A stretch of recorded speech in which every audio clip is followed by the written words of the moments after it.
இந்த நியூ கன்வெர்ட்ஸ்ன்னு சொல்லுவாங்கள்ல, மதமான மதத்தை அப்படியே புடாமல் பின்பற்றுவான் பாரு, அந்த மாதிரி அவர் புது பணக்காரர். அந்த பணக்கார தன்மையில் அந்த கௌரவம் இப்படிலாம் இருக்கிற ஆள். ஐயையோ நம்ம பையன் மேலே வழக்கா, உடனே பெரிய பெரிய வழக்கறிஞர்களை வந்த உடனே இவரை ஜாதி விட்டு நீக்கிடுறாங்க. பரவாயில்லன்னு இருக்கார் பெரியார். அது சொல்லிவிட்டு அதோடு நிறுத்தல பெரியார். அதற்கப்புறம் நான் நகராட்சி தலைவராக தேர்ந்தெடுக்கப்பட்டவுடன் 4 கொப்பரை பானகம் கலக்கணும், பத்தாமல் போச்சு, ஜாதிகாரெல்லாம் வந்துட்டான் அப்போ இவர் பதவிக்கு போன உடனே என்று கிண்டலாக சொல்லுவார். அனைத்தும் நிஜமே.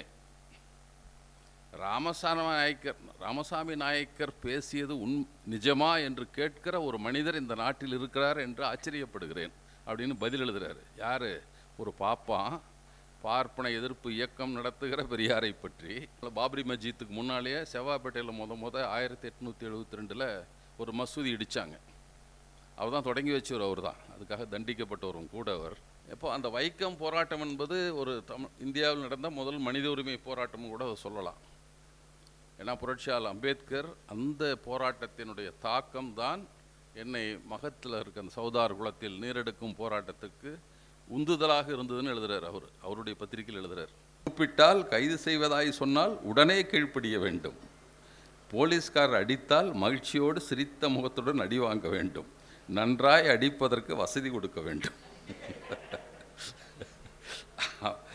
போலீஸ்காரர் பக்கத்தில் வந்தவுடன் நீங்கள் மெய்மறந்து பக்தியில் இருப்பது போல் ஒரு மகத்தான காரியத்தை தாம் சாந்திப்பதற்காக அதாவது நம்ம சரீரத்துக்கு மாத்திரம் சரி தொந்தரவு வழி கொடுக்கக்கூடிய காரியத்தை ஏற்கும் வாய்ப்பு, பாக்கியம் பிராக்கெட்டில் நமக்கு கிடைக்கிறது என்ற வரவேற்கும் தன்மையில் இருக்க வேண்டும்.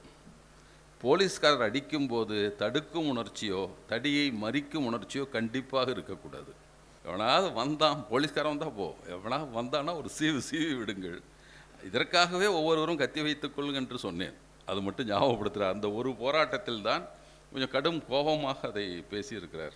பேராசிரியர் அன்பழகன் அவர்களோடு ஒரு கூட்டத்தில் பேசினாராம். பெரியார் என்ற கார் நிற்கிறது, பேரண்டி திறந்து பார்த்தால் உள்ளே என்ஜின் இல்லை. பெரியார் என்ற தேர் நிற்கிறது, பக்கத்தில் போனால் சக்கரங்கள் இல்லை. ஆனால் ஒன்று தெரிந்து கொள்ளுங்கள், பெரியார் என்ஜின் இல்லாமல் கார் ஓட்டுவார், சக்கரம் இல்லாமல் தேர் ஓட்டுவார் அப்படின்னாராம். நீ ஒரு தேசத்தை பாதுகாக்கிற இராணுவ வீரன், நீ போய் இந்தியாவுடைய அரசியல் சட்டத்தை எரிக்கலாமா அப்படின்ட்டு அவர் ஹிந்தியில் நான் கேட்குறாரு. அப்போ அங்கே தான் அப்படி தானே பேசுவாங்க, கேட்டுக்கிறார். ஆமாம் அப்படின்ற, ஆமாம் எனக்கு தெரியாது, பெரியார் சொன்னார் எரித்தேன் அவ்வளோதான் அப்படின்னு சொல்லியிருக்காரு. அப்புறம் தமிழில் சொன்னாராம், ஒவ்வொருத்தனும் செய்ய வேண்டியது நீ செஞ்சுருக்க, நான் பாராட்டுறேன். அப்படியே வச்சு எல்லாம் உட்காந்து ஒரு கடிதம் எழுதி உள்துறை அமைச்சராக பக்தவச்சலம் அவர் கடிதம் எழுதுகிறாங்க. நாங்கள் இந்த இடத்துல எரித்தோம், உங்கள் காங்கிரஸ் எம்எல்ஏவே பார்த்தாரு, அவர் சொல்லி எங்களை கைது பண்ண மாட்டேன்ட்டாங்க அப்படின்ட்டு எங்களை கைது செய்யுமாறும் கைது செய்யாத காவல்துறை அதிகாரி மாதிரி நடவடிக்கை எடுக்குமாறு கேட்டுக்கிறோம் கடிதம். புதிய நவீன தமிழ் தேசியவாதிகள்லாம் புதுசாக வந்திருக்காங்க, அவங்கள்ட்ட கேட்குறது, பெரியார் கன்னடங்கிறீடாண்டா, அவர் கன்னட நாட்டையும் சேர்த்தேன் எரிச்சார், இல்லை தெலுங்குன்னா ஆந்திராவையும் சேர்த்து எரிச்சார், தமிழ்நாடை மட்டும் தான் எரிக்கல, அவர் விட்டுட்டு எரிச்சார். சரி நீ பெரிய வீரம் தானே, இதில் ஏதாவது ஒரு போராட்டத்தை ஒன்று பண்ணு, இந்த தேசப்படத்தை எரி, தனித்தமிழ்நாடு வேண்டும் சொல்லிவிட்டு பெரியார் சொன்னால் பரவாயில்ல. ஆனால் பெரியார் எங்களுக்கு விரோதி, அவ்வளோதான். ஏன்லாம் தெரியாது, எங்கள் எஜமான் சொல்கிறார், நாங்கள் சொல்கிறோம், அவ்வளோதான். கால்களில் விலங்கு சங்கிலி, தலையில் கைதிகள் அணியும் ஒரு குல்லாய், முழங்காலுக்கு கீழே தொங்குகிற ஒரு வேட்டி, கழுத்தில் கைதி எண் குறிக்கப்பட்ட ஒரு மரப்பட்டை, இவற்றோடு ஈவே ராமசாமி கொள்ளைக்காரர்களோடும் வேலை செய்து கொண்டிருக்கிறார். தண்டனை அடைந்த ஒரு சாதாரண கைதி எவ்வளவு ஒரு நாளைக்கு வேலை செய்வானோ அதுபோல் 2 மடங்கு வேலை செய்கிறார். பெரியாரின் போராட்டம்னா எல்லாவற்றையும் சொல்லிவிட முடியாது. ஏறக்குறைய முதல்ல கூட நம்முடைய திருமூர்த்தி மலையில் நடந்த பயிற்சி வகுப்பில் அது முதல் நாள் 2 மணி நேரம், அடுத்த நாள் 2 மணி நேரமும் பேச வேண்டியதாக இருந்தது. பெரியாரின் போராட்டங்களை விளக்குவதற்கு அவ்வளவு விளக்கமாக வேண்டியதில்லை. ஏன்னா இதில் இலக்கு அணுகுமுறை என்ற 2 தான் முக்கியமாக அதில் நாம் பேச வேண்டும் என்று நினைக்கிறோம். பெரியாரின் போராட்டங்கள் எல்லாருக்கும் தெரிஞ்சது தானே. அப்போது அதில் பெரியாரின் போராட்டத்தின் தொடக்கமாக நான் சிலவற்றை உங்களுக்கு சொல்லணும். ஏன்னா அவர் நடத்தின போராட்டம், இயக்கவாதியாக வந்த போராட்டம், அவருடைய மனப்போராட்டம் ஒன்று இருக்கிறது. அதில் எப்படி அவர் நின்றார் என்பதற்கு தான். அவருடைய 24வது வயதில் திருச்சியில் ஒரு பணம் வர வேண்டி இருக்கிறது, வழக்கு நடக்கிறது. அவர் தந்தையாருக்கு பணம் வர வேண்டும். அது 1903 நடந்த நிகழ்ச்சி. அப்போ அதுக்குடனே தீர்ப்பாகி விடுகிறது, இவளுக்கு சாதகமாக பணத்தை பெற வேண்டும். அதற்கு வழக்கறிஞர்கிட்ட போகிறாரு. வழக்கறிஞர் போன உடனே அது உங்கள் அப்பா வாங்கணும்ப்பா, உங்கள் அப்பா கையெழுத்து வேணும். இவர் என்ன பண்ணுறதுன்னு தெரியல. சரி கொடுங்க, வாங்கிட்டு வரேன்னு வாங்கிட்டு வந்து வெளியே 1 மணி நேரம் உட்காந்துட்டு இவர் கையெழுத்து போட்டு பண்ணி கொடுத்துட்றாரு. பணத்தை வாங்கிட்டு போயிடுறாரு. ஆனால் அந்த வழக்கறிஞருக்கு, இவங்க வழக்கறிஞர், இவங்க பணம் கொடுத்து வாங்கின வழக்கறிஞர் தான். ஆனால் அவருக்கு என்ன நடக்குதுன்னா, இந்த சின்ன பையன் நம்மளை ஏமாற்றிட்டான். உடனே வழக்கு கொடுத்துட்றாரு மேஜிஸ்ட்ரேட்டுக்கிட்ட. இந்த மாதிரி ஏமாற்றி எங்கிட்ட பணத்தை வாங்கிட்டு போயிட்டான். வழக்கு உடனே. பெரியார் அப்பா புது பணக்காரர்கள், அவங்கெல்லாம் ரொம்ப அதிகமாக பண்ணுவாங்க. இந்த நியூ கன்வெர்ட்ஸ்ன்னு சொல்லுவாங்கள்ல, மதமான மதத்தை அப்படியே புடாமல் பின்பற்றுவான் பாருங்க. அந்த மாதிரி அவர் புது பணக்காரர். அந்த பணக்கார தன்மையில் அந்த கௌரவம் இப்படிலாம் இருக்கிற ஆள். ஐயையோ நம்ம பையன் மேலே வழக்கா? உடனே பெரிய பெரிய வழக்கறிஞர்களை, நார்டன் அப்போ பெரிய வழக்கறிஞரை பார்க்குறாங்க. இங்கே விஜயராச்சாரி, சேலம் விஜயராச்சாரியை பார்க்குறாங்க. இப்படி எல்லாத்தையும் போய் பார்க்குறாரு. ஆனால் பெரியார் என்ன செய்கிறார் தெரியுங்களா? அப்போ இருந்தே வீட்டில் படுக்கையில் படுக்காமல் நிலத்தில் படுத்து பழகிறார். தண்டனை உண்டுன்ட்டு. அன்னையிலிருந்து எனக்கு அரிசி சோறு வேண்டாம், களி மட்டும் எனக்கு கொடுங்க, கூழ் கொடுங்கன்னு குடிச்சிட்டு இருக்காரு. இவர் பயிற்சி எடுக்கிறார் சிறைக்குள்ள இருக்கிறதுக்கு. இவங்க அப்பா ஒன்றும் இல்லை, எல்லா வழக்கறிஞரும் கருத்து சொல்கிறான். ஒன்றும் இல்லைங்க, நான் எங்கள் அப்பா கிட்ட தான் கையெழுத்து வாங்கிட்டேன்னு சொல்லணும். அவர் நீங்கள் ஆமாம் நான் தான் கையெழுத்து போட்டேன்னு சொல்லணும், வழக்கே ஒன்றும் இல்லைன்னு சொல்கிறாரு. சரி செஞ்சிடலான்னு கேட்டால், நான் பெரியார், நான் செஞ்சதை நான் சொல்லித்தான் ஆகணும், அது எப்படி நான் மாற்றி சொல்கிறது? இதுதான் பெரியாரின் நிலை. இப்போ வழக்கு நடக்குது, வழக்கு மன்றத்துக்கு போகிறாரு. இங்கேருந்து போகிறப்பே அவங்க அப்பா கண்ணீர் சிந்தி இப்படி கெஞ்சார், அசிங்கமாக போயிடுண்டா குடும்பத்துக்கு. உள்ளே போய் கேட்குறாரு, இந்த மாதிரி கையெழுத்து போட்டீர்களா? நீதிபதி கேட்டோன்னா ஆமாம்ங்கிறார். நான் தான் கையெழுத்து போட்டேன், என் குடும்பத்தில் வழக்கம், எங்கள் அப்பாவுக்கு வயசாகிடுச்சு, நான் தான் போவேன், கையெழுத்து போடுவேன் என்று சொல்கிறாரு. அவன் நம்மூர் நீதிபதியாக இருந்தால் ஜிஆர் சாமிநாதனில், அவன் அப்பா நீதிபதி. அவர் உடனே என்ன செய்கிறாரு, இந்த இந்த இளைஞருக்கு யாரையும் ஏமாற்றும் எண்ணம் இல்லை, அவங்க பணம் வாங்கிட்டு போய் அவங்க அப்பாட்ட கொடுத்துட்டார், அவ்வளோதான். அதனால் இந்த வழக்கை நான் தள்ளுபடி பண்ணுறேன்னு விடுதலை பண்ணிடுறார். இப்போது ஒரு பொய்யை நான் செய்ததை இல்லை என்று சொல்ல மாட்டேன், அவ்வளோதான் இவர் ஸ்டாண்டு. நான் சொன்னேன், இது ஒரு பெரிய மனப்போராட்டம் இல்லைங்களா? இது நாம தான் என்ன செய்வோம், ஒரு வியாபாரத்தில் இருக்கிற ஒரு பெரிய இவர் பேரில் தான் ஈவே ராமசாநாயக்கர் மண்டின்னு மாற்றிட்டார், பேரையை மாற்றி. இவர் தான் உரிமையாளராக இருக்கிற காலகட்டம். ஆனாலும் அப்படி செய்தது ஒன்று நான் நினைக்கிறது அவர்தில். அடுத்து தன் தங்கை மகளுக்கு செய்த திருமணம், அவருடைய தங்கச்சி பொண்ணு, அந்த பொண்ணுக்கு 7 வயது ஆகிறப்போ 9 வயது மணமகனுக்கு கல்யாணம் பண்ணி கொடுத்துட்றாங்க. அவன் பாம்பு கடி செத்து போயிடுறான். இவர் அப்போ வெளியூர் போயிடுறாரு, திரும்பி வர்றாரு பெரியார். வந்த உடனே எல்லாம் அழுதுட்டுருக்காங்க. இது காலை பிடிச்சிட்டு அழுவுது, மாமா நான் கேட்டேனா என்ன இப்படி பண்ணிட்டீங்களே மாமான்ட்டு. இவருக்கு உடனே ரொம்ப வருத்தமாக போயிடுது. மறுமணம் செய்கிற வழக்கம் என் குடும்பத்தில் இல்லைன்னு. அப்போ தான் பெரியார் எழுதுகிறார், நான் கன்னட பலிஜா நாயுடு சமுதாயத்தில் சேர்ந்தவர்கள், எங்களுக்கு மறுமண வழக்கம் இல்லை, இன்னும் கோஷா போடுகிற வழக்கமெல்லாம் இருந்தது என்றெல்லாம் எழுதுகிறார். அதில் அதுக்கு தான் நம்ம தோழர் மணியர் சொன்னால் கோச்சம், ஐயா மணியரசன் என்ன சொல்கிறாருன்னா, பெரியார் நான் கன்னட பலிஜா நாயுடுன்னு சொல்லிட்டாரு. டே மடையா, அவர் எங்கள் ஜாதி பழக்கம் இல்லைன்னு சொல்லி அந்த ஜாதியில் அந்த பழக்கம் இல்லைன்னு சொல்கிறார். அவர் அது எதில் எழுதுகிறாருன்னா, பெரியார் விதவா விவாக விளக்கம்னு ஒரு புத்தகத்தில் முன்னுரையில் எழுதுகிறார் இந்த செய்தியெல்லாம். அவ்வளோதான், சரி இருக்கட்டும். அப்போ அந்த திருமணத்தை செய்து வைக்கணும், என்ன செய்யலாம் அப்படின்னு நினைக்கிறாரு. உடனே தன்னுடைய நண்பரை, ஒரு மணமகனை தேர்ந்தெடுத்து ரகசியமாக 2 பேர்த்தையும் சிதம்பரத்துக்கு அனுப்பி வைக்கிறார். அங்கே ஒரு சப் இன்ஸ்பெக்டர் பெரியார் நண்பர் எழுதி, ஓ நீ இருந்தால் கல்யாணம் பண்ணி அனுப்பிடியா அப்படின்னு ஒரு கடிதம் எழுதிட்டு அனுப்புகிறாரு. போய் திருமணம் நடந்து வருது. வந்த உடனே இவரை ஜாதி விட்டு நீக்கிடுறாங்க. பரவாயில்லன்னு இருக்கார் பெரியார். அது சொல்லிவிட்டு அதோடு நிறுத்தலை பெரியார். அதற்கப்புறம் நான் நகராட்சி தலைவராக தேர்ந்தெடுக்கப்பட்டவுடன் 4 கொப்பரை பானகம் கலக்கணும், பத்தாமல் போச்சு, ஜாதிக்காரெல்லாம் வந்துட்டான் அப்போது இவர் பதவிக்கு போன உடனே என்று கிண்டலாக சொல்லுவார். இந்த 2 இடத்துலையும் ஜாதிக்கு அப்போ சுயமரியாதைக்காரெல்லாம் வரல. இதெல்லாம் நடந்த காலகட்டம். ஒன்று 1903, ஒன்று 1909. அதற்கு பின்னால் 19 தான் காங்கிரஸுக்காக வர்றாரு. அந்த காலகட்டத்தில் அவர் இப்படிப்பட்ட சிந்தனை உள்ளவராக, மன உறுதி, நேர்மை. ஏன்னா பெரியாரை பொறுத்தவரை ஒரு செய்தியை சொல்லணும். சீர்காழியில் ஒரு கூட்டத்தில் பெரியார் பேசுகிறார். அந்த கூட்டத்தில் தான் ஏதோ காங்கிரஸ்காரன் ஏதோ வச்சான்ட்டு அதுக்கான பதிலை சொல்லுகிறார். நான் ஏன்னா மென்று துப்பிய சக்கைகள் தான் இந்த பதவிகள் எல்லாம் அப்படின்னு சொல்லிக்கிட்டு, நான் நகராட்சியில் இருந்தேன், தமிழ்நாடு காங்கிரஸ் கமிட்டி தலைவராக இருந்தேன், செயலாளராக இருந்தேன், இதெல்லாம் சொல்கிறாரு. என்னென்ன பதவியில் இருந்தேன் எல்லாம் சொல்கிறாரு.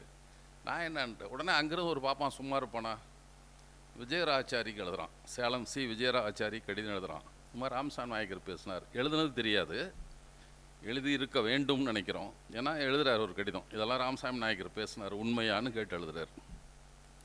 இவர் உடனே அதுக்கு பதில் எழுதுகிறாரு, அனைத்தும் நிஜமே.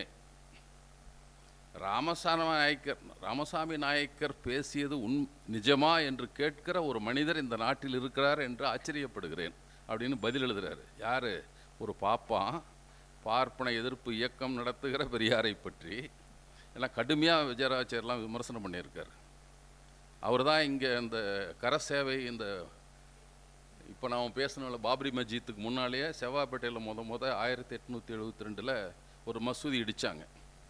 அவர் தான் தொடங்கி வச்சவர், அவர் தான் அதுக்காக தண்டிக்கப்பட்டவரும் கூட அவர் உடனே எழுதுகிறார் அப்படி பதில். அதை அவங்க யாரோ பேரன் ஊட்டர் சுத்தம் பண்ணுறப்ப அந்த போஸ்டர் கார்டு கிடச்சின்னு தினமணி பத்திரிகையினுடைய ஞாயிறு மலரில் அதை போட்டிருந்தாங்க.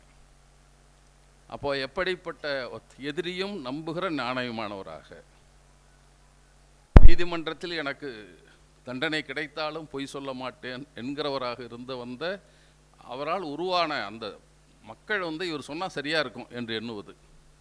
அவர் சொல்கிறது சரியா தப்பா அதெல்லாம் யோசிக்க மாட்டாங்க. ஏன்னா ஒரு சட்டேரி போராட்டத்தில் இருந்த ஒரு ஆனமலைக்கு பக்கத்தில் கிராமத்தில் இருந்தார். அவரை போய் ஆறுமுகம்னு அவரை போய் பார்க்க போனோம். போன உடனே அவர் சொல்கிறார், சட்டேரி போராட்டத்துக்கு எல்லாம் போயிட்டு இருந்தாங்க, நான் நின்றுட்டு இருந்தேன். என்னங்க பெரியார் சட்டத்தை அறிக்கை சொல்லிருக்காரு, ஜாதியை பாதுகாப்புதுன்னு சொல்லியிருக்காங்க. உடனே மம்முட்டி எடுத்துகிட்டு போனதை மட்டும் கொடுத்துட்டு அப்படியே நானும் போய் சட்டத்தை எரிச்சிட்டு ஜெயிலுக்கு போயிட்டேங்கிறாரு. என்னங்க தெரியும்? எனக்கு தெரியாதுங்க, பெரியார் பேச்சு கேட்டிருக்கிறேன், பெரியார் சொன்னால் சரியாக இருக்கும், அவர் சும்மாவாக அறிக்கை சொல்லுவார் அப்படின்னு எரித்தேன். சிறைக்குள் போய் தான் மற்றதெல்லாம் முழுமையாக கேட்டு தெரிஞ்சுட்டேன்னு சொன்னார் நாங்கள் கேட்டபோது. இப்படிப்பட்ட ஒரு சிந்தனையை உருவாக்கி வைத்த பெரியார், மக்களுடைய நம்பகத்தன்மையை முழுமையாக பெற்றுக்கொண்ட பெரியார், அதற்கு பின்னால் எடுத்த சில போராட்டங்களை நாம் பேசுவோம் நினைக்கிறேன். முதல்ல அவர் உங்களுக்கு இதை பற்றி வைக்கம் போராட்டத்தை பற்றி பலரும் அதை பற்றி தான் சொல்கிறோம். அதுக்கு முந்தைய ஒரு சட்டேரி எப்படிப்பட்ட போராட்டங்களை அவர் எடுத்திருக்கிறார்.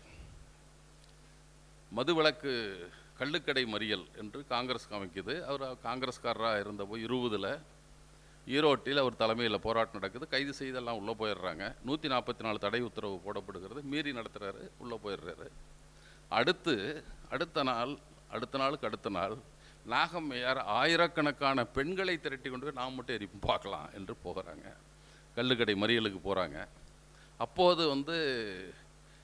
கோயம்புத்தூர் மாவட்டம், கோவை மாவட்டம், அப்போது ஈரோடு மாவட்டம் தனியாக இல்லை, மாவட்ட ஆட்சித்தலைவர் பார்க்குறாரு, ஆயிரக்கணக்கான பெண்கள் வர்றாங்க, 140 தடை என்ன பண்ணுறதுன்னு கேபிள் அனுப்புகிறார், தந்தி அனுப்புகிறாரு கவர்னருக்கு, என்ன செய்கிறதுன்னு. பேசாமல் 144 விளக்கிக்கியா, அசிங்கமாக போய்டும் நமக்கு, 144 போட்டு ஆயிரக்கணக்கான பேர் போகிறோம், நமக்கு அசிங்கம்னு அவங்க விளக்கிட்டாங்க. அப்படிப்பட்ட ஒரு போராட்டத்தை தான் மட்டும் இல்லை, தன் குடும்பத்தை சேர்ந்த பெண்கள், அப்படி ஒரு போராட்டத்தை குடும்பத்தினரும் இறங்கி நடத்தின போராட்டம். சங்கரன் நாயர் என்ற ஒருவர் இருந்தார். அவர் ஹைகோர்ட் ஜட்ஜியாக இருந்தார். கவர்னருடைய கவர்னர் ஜெனரலுக்கு ஆலோசனை குழு உறுப்பினர், எக்ஸிக்யூட்டிவ் கமிட்டி, அம்பேத்கர் பின்னால் இருந்த மாதிரி அவர் இருந்தவர். ஜாலியன் வாலாபாக் படுகொலை நடந்தவுடன் அதை கண்டித்து பதவி துறந்து விட்டு போனவர். அப்படி ஒருத்தர். அதுக்கப்புறம் போய் லண்டனில் போய் அங்கே இருக்கிற இந்தியா அமைச்சருக்கு செயலாளராக இருந்தவர். அதற்கு பின்னால் இந்தியாவுக்கு வர்றாரு. காந்தியார் இந்த போராட்டத்தை எப்படியா நிறுத்தணும் என்று காந்தியாரிடம் அரசு பேசுகிறது. சங்கரன் நாயரை அனுப்பி சங்கரன் நாயர் காந்தியாரிடம் பேசுகிறார், எப்படியாவது முடிச்சிடலாங்க அந்த போராட்டத்தை, ஏன் இப்படி இழுத்துட்டே போகிறீங்க, தான் ஒரு நாடு முழுக்க ஒரே கொந்தளிப்பாக இருக்குது அப்படின்ட்டு. அப்போ அவர் சொல்கிறாரு, இதை நான் முடிவு சொல்ல முடியாது, ஈரோட்டில் 2 பெண்கள் இருக்காங்க, அவங்கள கேட்டு தான் நான் முடிவு சொல்லணும். யாரை? பெரியார் நாகம்மையாரையும் பெரியாரின் தங்கை கண்ணம்மாவையும் 2 பேரையும் சொல்கிறார். இவங்க 2 பேரும் அவங்கள கேட்டு நான் சொல்கிறேன். அது இந்து பத்திரிகையில் அது செய்தியாக போடுறான்.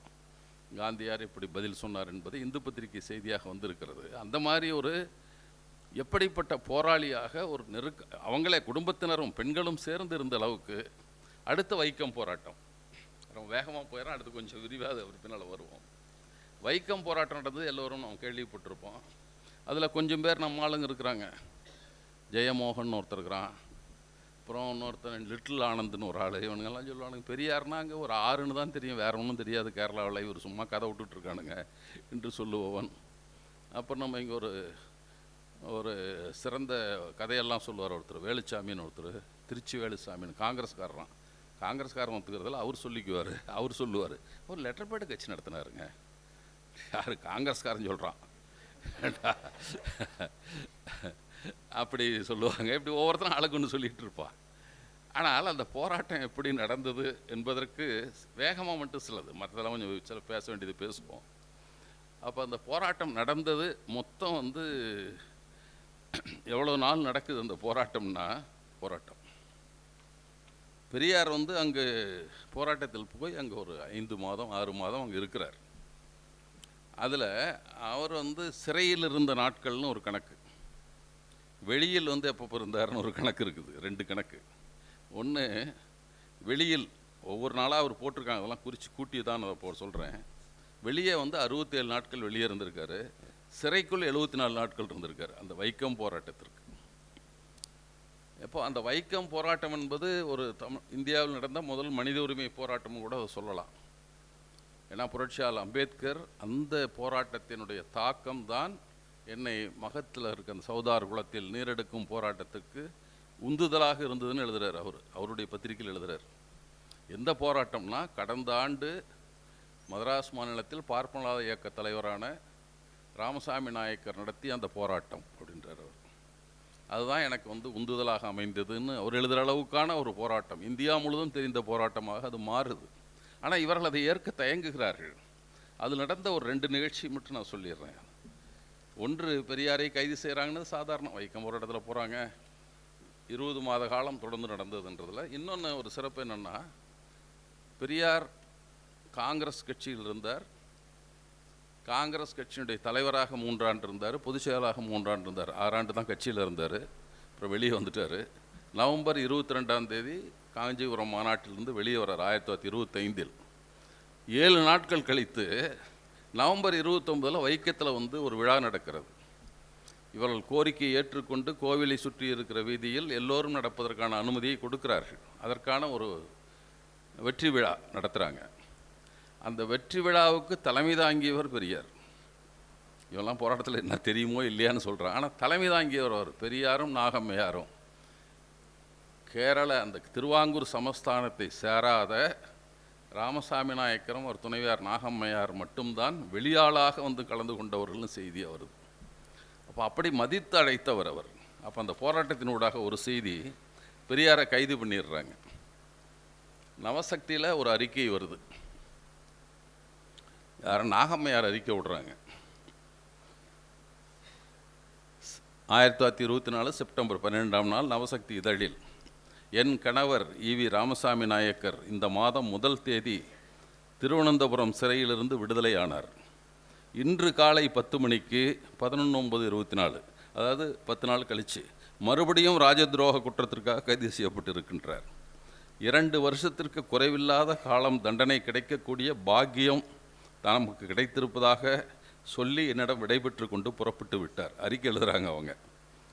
அவர் திரும்ப தேச ஊழியத்தின் பொருட்டு சிறைக்கு போகும் பாக்கியம் பெற வேண்டும் என்று, அதற்காக அவருக்கு ஆயுள் வளர வேண்டும் என்றும் கடவுளரையும் மகாத்மா காந்தியும் பிரார்த்திக்கின்றேன். அவங்க நாகம்மையார் எழுதுகிறாங்க.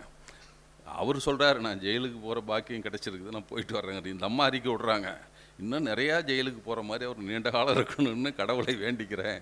மகாத்மா காந்தியும் அவர் ஒரு கடவுளாக நினச்சிட்டு இருந்த காலம் அந்த காலம் என்று அவர்கள் அறிக்கை விடுறாங்க. அப்போ மனைவி எப்படி இருந்தாங்கன்றதை பார்க்குறேங்க. ஏன்னா நாகம்மையாரும் சிறையில் இருந்தார் அந்த போராட்டத்தில். 7 நாள் அவங்களுக்கும் சிறை தண்டனை கொடுத்தாங்க. சிறை தண்டனை இல்லை, அது வரைக்கும் இதில் வச்சுருக்காங்க, சிறையில் வச்சுருக்காங்க. விசாரணையின் போது கேட்டுக்கிறாங்க, நீங்கள் வருத்தம் தெரிவிக்கணுன்றாங்க, முடியாதுங்கிறாங்க. ஃபைன் போடுங்கிறாங்க, முடியாது, என்னை ஜெயிலுக்கு அனுப்பிடுங்கன்னு சொல்கிறாங்க. சரி, நீ சிறையில் இருந்த காலமே தண்டனையாக கருதி விடுதலை செய்கிறேன்னு விடுதலை பண்ணுறாங்க. அதெல்லாம் வந்து இப்போ பதிவுகள் வந்திருக்கு. அப்போது அந்த நேரத்தில் இன்னொரு செய்திக்காக தான் இதை நான் சொல்ல வந்தேன். விடுதலையாகி வர்றாரு பெரியார். விடுதலையாகி வந்ததற்கு பின்னால் நடுவில் வர்றாரு இங்கே. அப்போ அவர் அதற்கு முந்தைய ஒரு வழக்கில் வந்து இவர் மேலே தேச துரோக வழக்கு போட்டிருக்கு. அவர் மேலே சென்னையில் திருவிக்கா மேலேயும் வழக்கு, 2 பேர் மேலேயும் வழக்கு. திருவிக்கா வீட்டு திண்ணையில் படுத்திருக்கார்கள் 2 பேரும். திருவிக்கா நவசக்தியில் எழுதியிருக்கிறார், தன்னுடைய வாழ்க்கை குறிப்பிலே தான் எழுதியிருக்கிறார். அதில் என்ன எழுதுறாருன்னா, நாங்கள் வந்தோம், அன்னைக்கு அடுத்த நாள் வழக்குக்கு போனோம், வந்தார், வெளியே படுத்துக்கலாம், குகானந்த நிலையம் அவருடையது. அதுக்கு முன்னால் நாங்கள் வெளியே திண்ணையில் 2 பேரும் ஆளுக்கு ஒரு பக்கம் படுத்திருந்தோம். 11 மணிக்கு மழை வந்தது. நான் எந்திரிச்சு வேகமாக உள்ளே போயிட்டேன். நாயக்கரை காணோம். அவர் எழுதுறார், காலையில் வந்து பார்த்தால் நான் தட்டி எழுப்பிய பின்னால் கண்ணை தொளிச்சுட்டு எந்திரிச்சார். என்ன மழை பெஞ்சுதா என்று கேட்டார். நாளைக்கு 124 அந்த வழக்கு, தேச துரோக வழக்கு, அதில் கடும் தண்டனை கொடுக்கலாம் என்று நம்பிக்கொண்டிருந்த நேரம். ஆனால் மழை பெஞ்சே தெரியாமல் மனுஷன் தூங்குறாரு. இவருக்கு என்ன இரும்பில் ஒரு வேளை இருந்திருக்குமா, அதை விட உறுதியான பொன்னால் ஒரு வேளை ஒரு இதயம் இருந்திருக்குமா என்று நான் சந்தேகித்தேன் அப்படின்னு அவர் எழுதுறாரு. அவர் வாழ்க்கையில் என்னென்னா, ஒரு தண்டனை கிடைக்க போகுது. அப்போ 124 தேச துரோக வழக்கம் என்பது ஆங்கிலேயர் காலத்தில் ரொம்ப கடுமையானது. அதுக்கு தான் அதிக தண்டனை கொடுத்துட்டு இருந்தது. அதற்கே கூட மயங்காத அப்படி இருந்தார் என்பதை அவர் சொல்கிறாரு. அதனால் அந்த செய்திகளை சும்மா முன்னுரையாக சொல்லிவிட்டு அடுத்த செய்திக்கு போவோம். இப்போ அவருடைய போராட்டங்களில் நாம் முக்கியமாக சொல்கிறது சேரமாதேவி குருகுலம் போராட்டம் என்பதை உங்களில் பலர் தெரிந்திருப்பீங்க. அதை பற்றி சொல்ல வேண்டாம்னு நினைக்கிறேன். ஒரு உணவில் சம்மா போடலைங்கிறதான் பிரச்சனை. அந்த வாவேசு ஐயர் அவருடைய போராட்டம், அதில் நான் வந்து பலர் இடத்துல சொல்ல செய்தி தான். வாவேசு ஐயரை பற்றி நான் முதல்ல சொல்லிடுறேன்.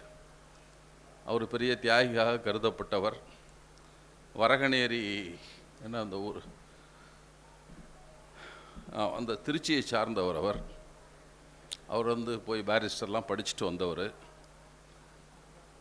வந்து பெரிய சுதந்திர போராட்ட வீரராக கருதப்பட்ட அவர் இங்கே வந்து குருகுலத்தில் பாப்பா பையன் நம்ம பையனும் சேர்ந்து உட்காரக்கூடாதுங்கிறார். அதுதான் சிக்கல். ஏனென்றால் 2 பேரும் எப்படி சேர்ந்து உட்கார்றது என்பது தான் அவருக்கு சிக்கல், வேற ஒன்றும் இல்லை. ஆனால் அவர் யார் என்பதை நாம் தெரிந்து கொள்ள வேண்டும்.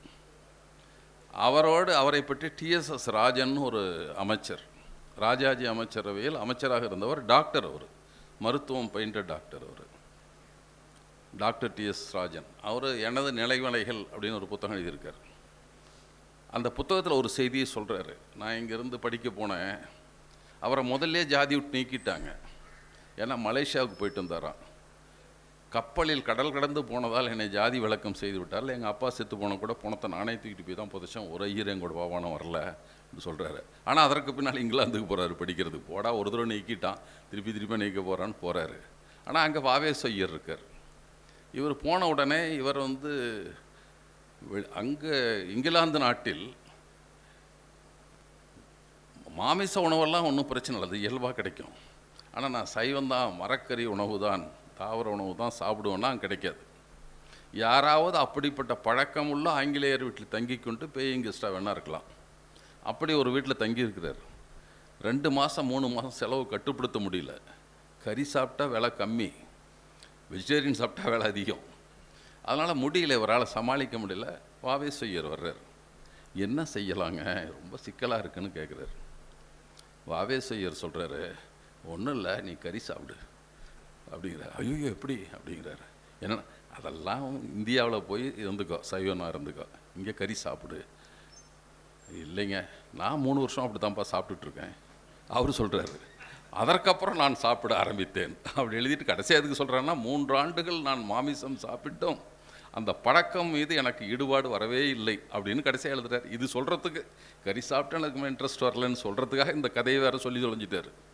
அவே செய்கிற காட்டி கொடுக்குறமே தெரியாமல் அந்த ஆள் மாட்டுக்கறி சாப்பிட்டு அங்கே இருந்தவன் இங்கே வந்து சமமாக உட்காந்து சாப்பிடக்கூடாதுன்ட்டு இருந்தால். அந்த சேரன்மாதேவி குருகுல போராட்டம், அதிலிருந்து வேகமாக அடுத்ததுக்கு போயெல்லாம் நினைக்கிறேன். அந்த செய்தி நமக்கு அடுத்து நாம் வருகிற போராட்டம் என்பது சுசீந்திரம் கோயில் போராட்டம், தென்னிந்தியா, அதெல்லாம் விட்டுருங்க. அடுத்து இந்திய எதிர்ப்பு போராட்டம், அது 38 நடந்த போராட்டம், அது எல்லாருக்கும் ஏறக்குறை தெரிந்தது தான். அந்த அணுகுமுறைன்னு வேணால் அதில் நிறையா சொல்லலாம். அதில் எப்படி அணுகுமுறையை பெரியார் வைத்திருந்தார் என்பதற்கு சுயமரியாதை இயக்க தோழர்கள் தான் அதை தொடர்ந்து நடத்தினாங்க. பயணம் வந்தது, அதாவது முதல்ல போராட்டம் நடத்த வேண்டும் என்பதை பெரியார் அப்போ எழுதலை. 1925 நவம்பர் 22 பெரியார் கட்சி விட்டு வெளியே வர்றார். வந்துட்டு வெளியே இருக்கிறார். குடியரசு ஏடு அப்போ நடந்து கொண்டு இருக்கிறது.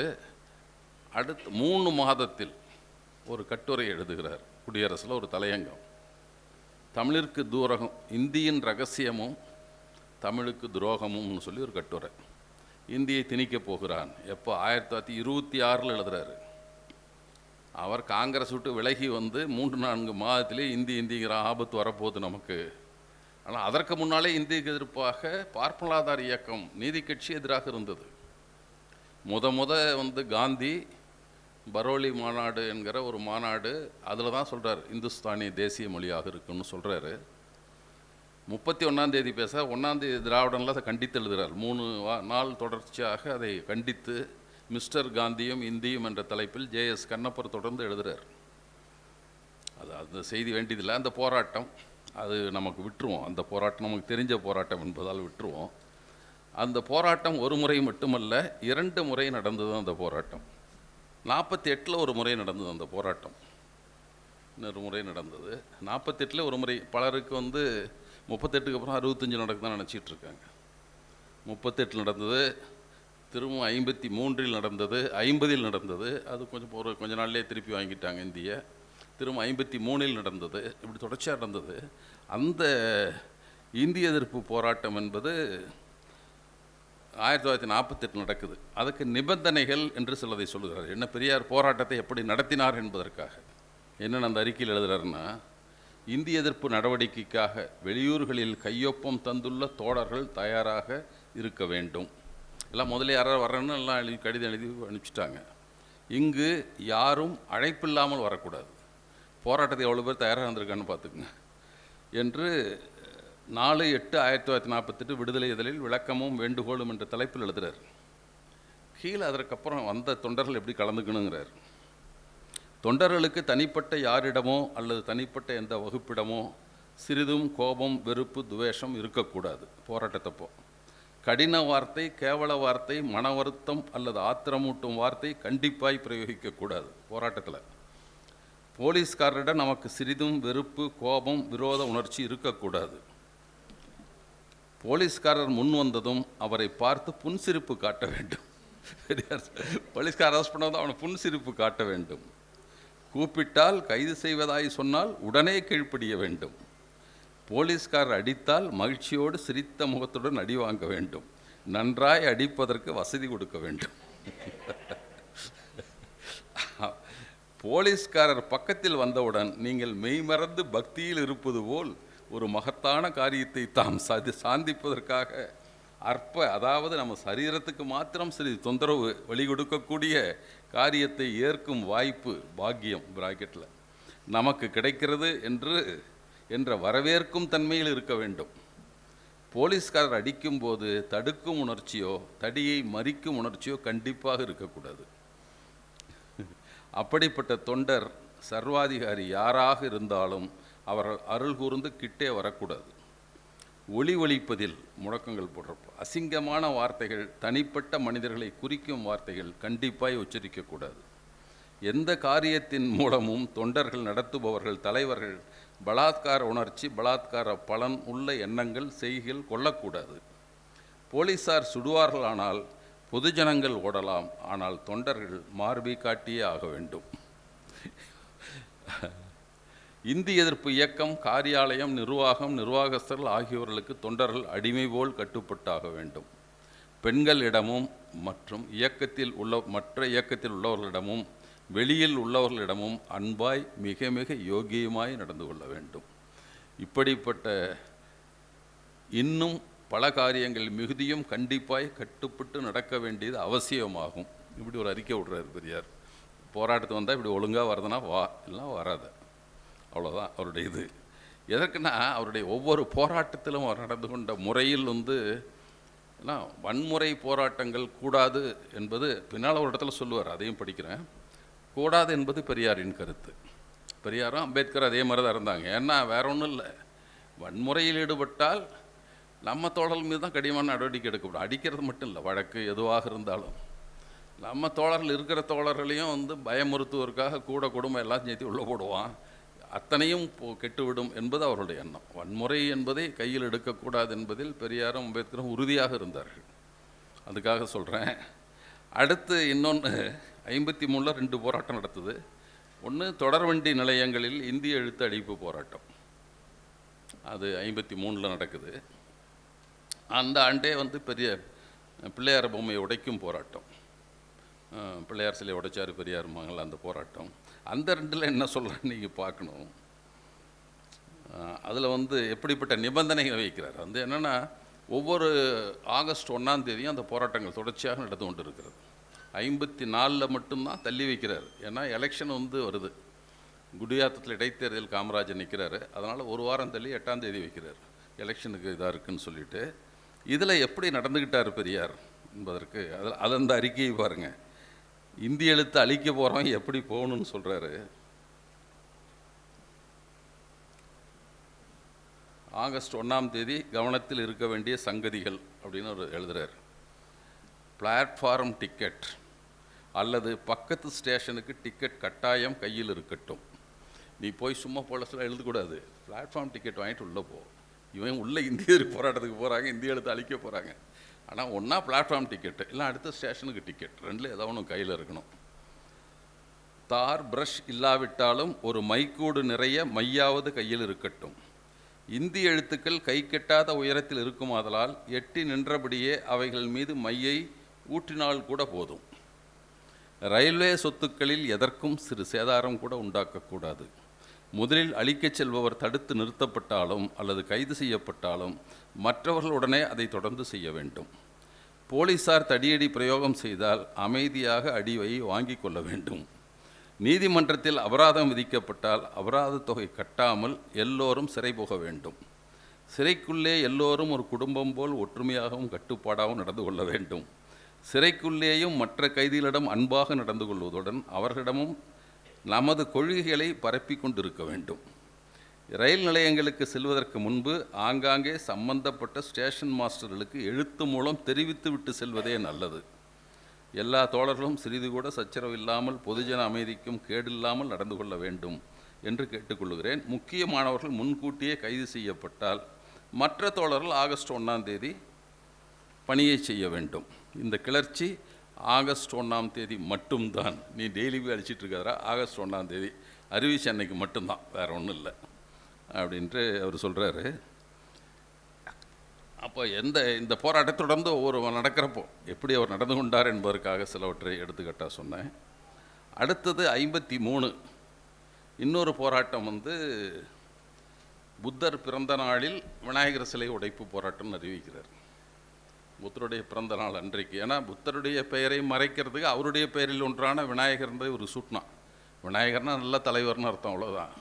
விநாயகர்னா அதுதான். அதை வந்து இவருக்கும் கணபதிக்கும் வைத்து செய்கிறான் என்பது ஒரு நோக்கம். இன்னொன்று வந்து அவர் பிறந்த நாளில் எதை கைவிட வேண்டும், எதை ஏற்றுக்கொள்ள வேண்டும், ரெண்டையும் காட்டுற போராட்டம் அது. பிள்ளையார் உடைப்பு, அதாவது பிள்ளையார் உடைப்பு பிரச்சார கிளர்ச்சியை 27ஆம் தேதியான புத்தர் பிறந்த நாள் தவிர வேறு நாட்களில் செய்யக்கூடாது. இக்கிளர்ச்சியில் மட்டும் முஸ்லீம் கிறிஸ்துவ சுயமரியாதை தோழர்கள் ஒதுங்கி நிற்கும்படி கேட்டுக்கொள்கிறேன். ஆனால் வேண்டாம், நீங்கள் வந்துடாதீங்க, தேவையில்லாமல் இது சொல்லுவான், பிள்ளையார் சிலையை துலுக்கம் உடைச்சான், கிறிஸ்தவம் உடைச்சாம்மா, வேண்டாம். ஆரிய மதத்தில் பிறந்த கழக தோழர்களும் இந்து மதத்தில் சொல்லுவர், ஆரிய மதத்தில் இந்து தோழர்களும் பொதுமக்களும் மட்டுமே கலந்து கொள்வதுதான் எதிரிகளின் விஷம பிரச்சாரத்துக்கு இடம் தராமல் இருக்கும் என்று அறிவிக்கப்படுகிறது. முதல்ல அவங்க நடுவரும் வேண்டாங்கிறதுக்கு. ஏன்னா இப்படிப்பட்ட ஒரு போராட்டத்தை தான் நடக்கணும். நீ வந்து முதல் நாளே சொல்லி வச்சிரு, நீ பொம்மை கோயில் இருக்க, அதாவது விக்கிரகங்களை உடைக்கிறேன் என்றவுடன் கோயிலுக்கும் போய் புகுந்து உடைப்போம். ஒரு கூட்டத்தில் பேசுகிறார், கோயிலுக்குள் போய் புகுந்து உடைப்போம் என்று யாரும் கருத வேண்டாம். இந்தப்படி கோயிலுக்குள்ளே புகுந்து கலாட்டா செய்வோம் என்று யாரும் அஞ்ச வேண்டியதில்லை. கோயிலுக்குள் ஒருவரும் போக மாட்டோம். குயவரிடத்தில் மண் கொண்டு இன்றைய கோயிலில் இருக்கிற சாமியைப் போல செய்து தரச் சொல்லி, அல்லது கடைகளிலே விற்கிறதே வர்ணம் அடித்த பொம்மைகள், அதை வாங்கி கொண்டு வந்து ஒரு தேதியில் இப்படி இதை உடைக்கப் போகிறோம் என்பதாக எல்லோருக்கும் தெரிவித்துவிட்டு கூட்டத்தை சேர்த்து கொண்டு நடு ரோட்லேயே போட்டு உடைப்போமே தவிர கோவிலில் புகுந்து விக்கிரகங்களை பெயர்த்து கொண்டு போகிற வேலையோ அல்லது அவைகளுக்கு சேதம் ஏற்படுத்துகிற மாதிரியோ யாரும் நடந்து கொள்ள மாட்டார்கள் என்பதையும் தெரிவித்துக்கொள்வோம். அறிக்கை விடுறாரு பெரியார். அதுக்கு முந்தைய ஒரு போராட்ட முறைகளுக்காக இதை வேகமாக சொல்லிட்டு போகிறேன். அடுத்து இன்னொன்று 56 ஒரு போராட்டம், ராமன் படை எரிப்பு. இந்த பிஜேபியினுடைய தலைவர் பொதுச்செயலர் 2 பேரும், முதல்ல பிள்ளையார், அடுத்து ராமர், அடுத்து இவர் எரிப்பு போராட்டம். அதுவும் புத்தருடைய 2500வது பிறந்த நாளை ஒட்டி தான் அதை நடத்துகிறார். அந்த போராட்டம் 56. அந்த போராட்டத்துக்கு அவர் என்ன சொல்லியிருக்காருன்னு பாருங்களேன். பெரியார் தனது உரையில் பேச்சில் பேசினதான், ராமன் உருவம் போல் செய்து 4 தெருக்களில் இழுத்து வீதியெங்கும் கடவுளா நீ என்று கேட்டுக்கொண்டே துடைப்பத்தால் அடிக்க வேண்டும் அப்படின்னு சொல்கிறாரு. அது என்ன போராட்டம்னா, ராமனை எடுத்துகிட்டு வா, எல்லா வீதிக்கும் போய் நீ கடவுளாடா நீ அடிக்கணும், அவனை வந்து துடைப்பத்தால் அடிக்க வேண்டும். கிளர்ச்சி சமயத்தில் போலீஸார் தடியடி அடித்து துன்புறுத்தினால் பொறுமையை கடைபிடிக்க வேண்டும். சிறைக்கு அழைத்து சென்றால் புன்னடையும் செல்லுங்கள். ஆனால் வேறு யாராவது காளிகள் வந்து துன்புறுத்தினால் ஒரு சீவி விடுங்கள். இதற்காகவே தான் ஒவ்வொருவரும் கத்தி வைத்துக்க சொல்லேன். கத்தி இருக்கிறது என்று தெரிந்தாலே அவனும் கிட்ட வர மாட்டான் அப்படின்னு சொல்லிட்டு இந்த இடத்துல ஒரே இடத்துல தான் சொல்கிறாரு. மற்ற இடத்துல எங்கேயுமே இது மாதிரி சொல்கிறதில்ல. எவனாவது வந்தான், போலீஸ்காரன் வந்தால் போ, எவனாவது வந்தானா ஒரு சீவி விடுங்கள். இதற்காகவே ஒவ்வொருவரும் கத்தி வைத்துக் கொள்ளுங்க என்று சொன்னேன். அது மட்டும் ஞாபகப்படுத்துகிறார். அந்த ஒரு போராட்டத்தில் தான் கொஞ்சம் கடும் கோபமாக அதை பேசியிருக்கிறார். அதை பற்றி பின்னால் பேசுவோம். இது மட்டும் அதுதான் பிராமணால் உழைப்பு போராட்டம், அரசியல் சட்ட எரிப்பு போராட்டம். அந்த அரசியல் சட்ட எரிப்பு போராட்டத்துக்கு கூட அந்த போராட்டங்களை பற்றி சொல்லணுன்னா இப்போ பல பேர் அதை பற்றி சொல்லுவார்கள். அப்போது டிகேஆர் தலைவர், எங்களுடைய மேட்டூர் இருந்த டிகேஆர் அவர்கள் சொல்லுவார், திமுக பிரிஞ்சு போன உடனே எல்லோரும் போயிட்டாங்க பெரியாரிடம். 2 பேர் அதுக்கு விமர்சனம் பண்ணாங்க. ஒன்று 53 இது நடக்குது. அந்த சமயம் முதல்ல கம்யூனிஸ்ட் கூட்டணியிலிருந்து இவர் ஆதரித்து தான் வெற்றி பெற்றார்கள். அதுக்கப்புறம் போயிட்டாங்க. பெரியாரோட யார் இருக்காங்க, மணியம்மையார் ஒன்று, சீட்டா நாய் ஒன்று, மொத்தம் 3 பேர் தான் அந்த கட்சியில் இருக்கிறாங்க என்று கம்யூனிஸ்ட்காரர்கள் பேசியதாக சொல்லுகிறார். அப்புறம் வந்து இவங்க திமுக போனால் எல்லாம் போயிட்டாங்கன்னு சொல்கிறார். அப்போ தான் சட்ட எரிப்பு போராட்டம். அத்தனை பேரும் போய்விட்டார்கள், பெரியாரோட யாருமே இல்லை.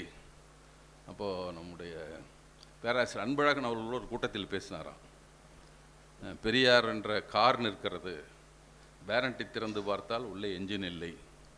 பெரியார் என்ற தேர் நிற்கிறது, பக்கத்தில் போனால் சக்கரங்கள் இல்லை. ஆனால் ஒன்று தெரிந்து கொள்ளுங்கள், பெரியார் என்ஜின் இல்லாமல் கார் ஓட்டுவார், சக்கரம் இல்லாமல் தேர் ஓட்டுவார் அப்படின்னாராம். அவரை சும்மா விட்டுறாத நினச்சிக்காதீங்கப்பா அவரை பற்றி. அதாவது அவரை விமர்சனமும் செய்துவிட்டு அப்படி சொன்னதாக தோழர்கள் சொன்னார்கள், மூத்த தோழர்கள் அது சொன்னாங்க. அந்த மாதிரியான நேரம். அப்போது அதில் கலந்து கொண்டவர்கள் எவ்வளவு பேர், கைதானவர்கள் எத்தனை பேர், கலந்து கொண்டு சிறை தண்டனை பெற்றவர்கள் 4183 பேர் என்னமோ சிறை தண்டனை பெற்றவர்கள். அதுவும் எப்படி அந்த போராட்டம் என்பது எல்லாரும் பெரியார் அறிவிக்கிறார். அந்த போராட்டத்தை 3ஆம் தேதி நவம்பர் 3ஆம் தேதி அறிவிக்கிறார். தஞ்சையில் நடந்த ஒரு பொதுக்கூட்டத்தில். அந்த அறிவித்த பின்னால் அதற்கு முன்பே தேசிய கொடி எரிக்கிறேன்னு ஒரு சொன்னார். அதை வந்து இப்போ அது தேசிய கொடி எரிப்பு போராட்டம் 52 எரிக்கலைண்ணா, அதுக்கு வந்து உறுதிமொழி கொடுத்தாங்கன்னு விட்டுட்டார். அதோட இந்தி திணிப்புக்காக தான்.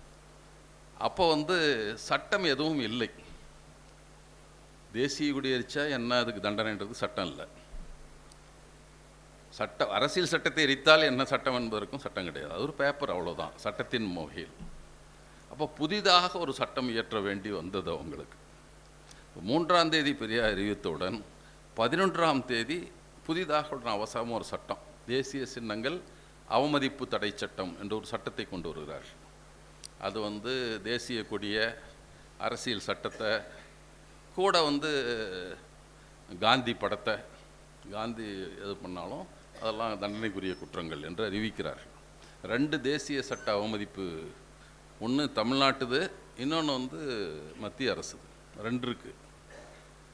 மத்திய அரசு சட்டத்தில் காந்தி இல்லை, தமிழ்நாட்டு சட்டத்தில் தான் காந்தி இருக்குது. ஏன்னா பெரியார் காந்தி இந்த நாட்டுக்கு எடுத்தவரும் சொல்லியிருந்தார்.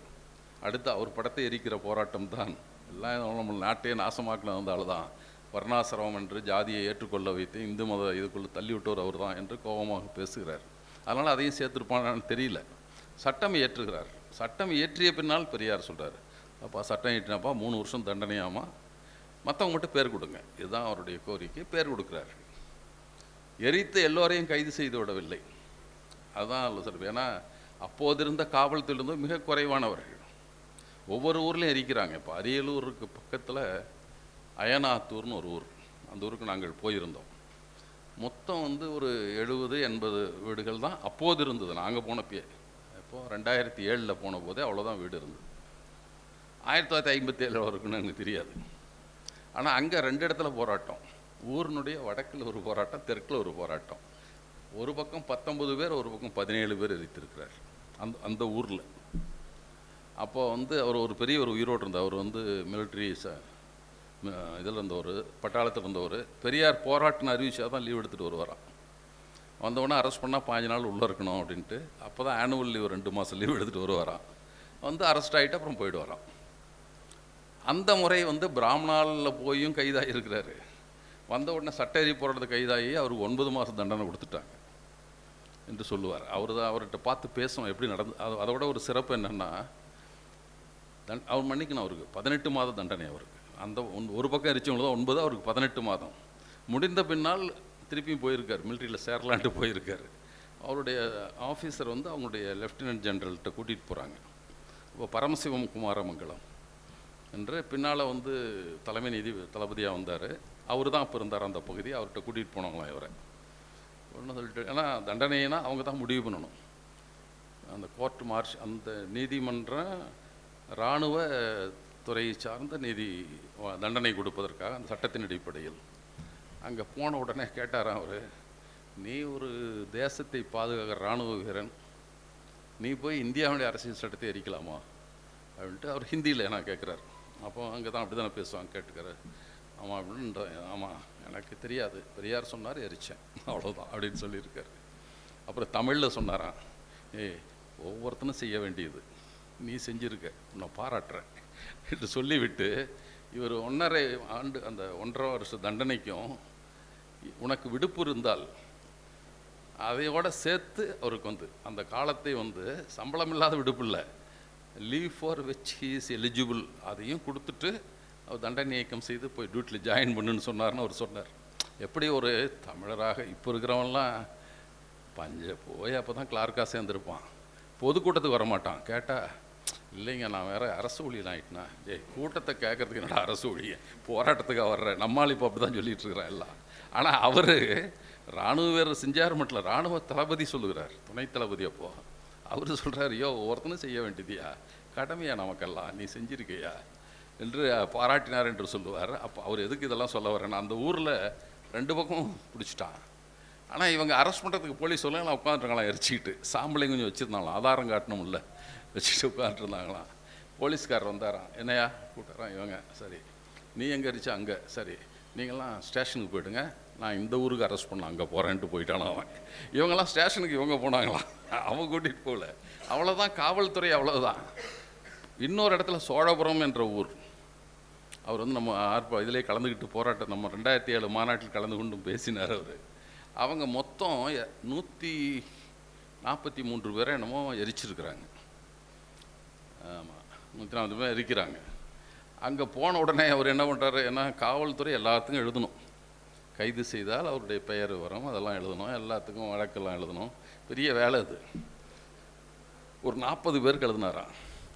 போங்கயா மற்றவங்க, அவ்வளோதான். ஏன்னா இல்லை நாங்கள் எரித்தோம் சார், நீங்கள் என்ன சார் எங்களை விட்றீங்க அப்படின்ட்டு, நான் நீ எரிச்சதெல்லாம் பார்க்கல, நான் இவங்க எரிச்சது தான் பார்த்தேன் அப்படின்னு அவர் சொல்கிறாரு. சரிங்க சார், நீங்கள் யாராவது வர சார், ஸ்டேஷனுக்கு மேலே எரிக்கிறேன் சார், பாருங்கள் சார், அரெஸ்ட் பண்ணுங்க சார். நான் போக மாட்டேன் வீட்டுக்கு, ஏன்னா அசிங்கமாக பேசுவான் ஊர்லலாம். ஏடா ஒடியாந்துட்டியான்னு கேட்பான், நான் அரிப்பேன் அப்படிங்கிறாங்க. முடியாதுங்கிறாரு. உடனே அவங்க பஸ் ஸ்டாண்டுக்கு போகிறாங்க. அங்கே போய் எல்லாத்தையும் கூப்பிட்டு நிற்க வச்சுட்டு, நல்ல வேளை அந்த ஊர் எம்எல்ஏ இருந்தாராம், காங்கிரஸ் எம்எல்ஏ, என்னமோ தென்கொண்டார ஒரு பேர், அவர் நின்றுட்டு இருந்தாராம். ஐயா பாருங்கய்யா, சட்டத்தை எரிக்கிறேன்யா, நீங்கள் வந்து ஸ்டேஷனில் சொல்லுங்க. என்ன எம்எல்ஏவை கூட்டிகிட்டு போகிறாங்க. ஆமாம் சார் எரிச்சு நான் பார்த்தேன் சார். அவர் முடிச்சுட்டேன், க்ளோஸ் பண்ணிட்டேன், முடியாது போன்னு சொன்னாராம். உடனே இவங்க என்ன பண்ணுறாங்க, அப்படியே வச்சு எல்லாம் உட்காந்து ஒரு கடிதம் எழுதி, உள்துறை அமைச்சராக பக்தவச்சலம் அவர் கடிதம் எழுதுகிறாங்க. நாங்கள் இந்த இடத்துல எரித்தோம், உங்கள் காங்கிரஸ் எம்எல்ஏவே பார்த்தாரு, அவர் சொல்லி எங்களை கைது பண்ண மாட்டேன்ட்டாங்க அப்படின்ட்டு எங்களை கைது செய்யுமாறும் கைது செய்யாத காவல்துறை அதிகாரி மாதிரி நடவடிக்கை எடுக்குமாறு கேட்டுக்கிறோம் கடிதம் ஒன்று எழுதுறாங்க. அவங்க அங்கேருந்து கடிதம் எழுதியிருக்கிறாங்க எல்லாம் அங்கேருந்து. அப்படியான ஒரு அப்படிப்பட்ட போராட்டம். எப்படி இப்போ வந்து அவர் எவ்வளவு பேர் கலந்துக்கிறான், 10,000க்கு மேலானவர்கள். அதனால் கைது செய்கிறதில்ல, போகணும் அனுப்பிச்சுட்டே இருக்கிறான் எல்லாத்தையும். ஏன்னா இவனுக்கு உட்காந்துட்டு எழுத முடியாது, சிறை கொண்டு போகணும், பெரிய சிக்கல். அதெல்லாம் இந்த சிக்கல்லாம் பார்க்குறான். அவங்களே எல்லாம் வந்துடுறாங்க, போய் பார்த்துட்டு கைதெல்லாம் கிடையாது. ஸ்டேஷனுக்கு நான் அங்கே போகிறேன், ஒரு சைக்கிள் வச்சுட்டு போலீஸ்கார் வருவார், லொட்டுனா. அப்போ என்ன ஜீப் வச்சுருந்தானா, வேனை வச்சுருந்தானா. அப்போ அடுத்த ஊருக்கு போகணுன்னு போயிட்டு எல்லாத்தையும் வந்து தான் அப்புறம் கைது. இப்படிப்பட்ட நிலையில் எரித்தவர்களும் கைதானவர்களும் தண்டனை பெற்றவர்கள் 4153 எரித்தோம். எவ்வளோ பேர் எப்போ, யாருமே பெரியாருடன் இல்லை, எல்லாம் போயிட்டாங்க என்று சொன்ன காலத்தில் நடந்த போராட்டம் அது. நிறைய செய்தி அதில் சொல்லலாம். அஞ்சலைன்னு ஒரு மணச்சநல்லூருக்கு பக்கத்தில் ஒரு கிராமம்.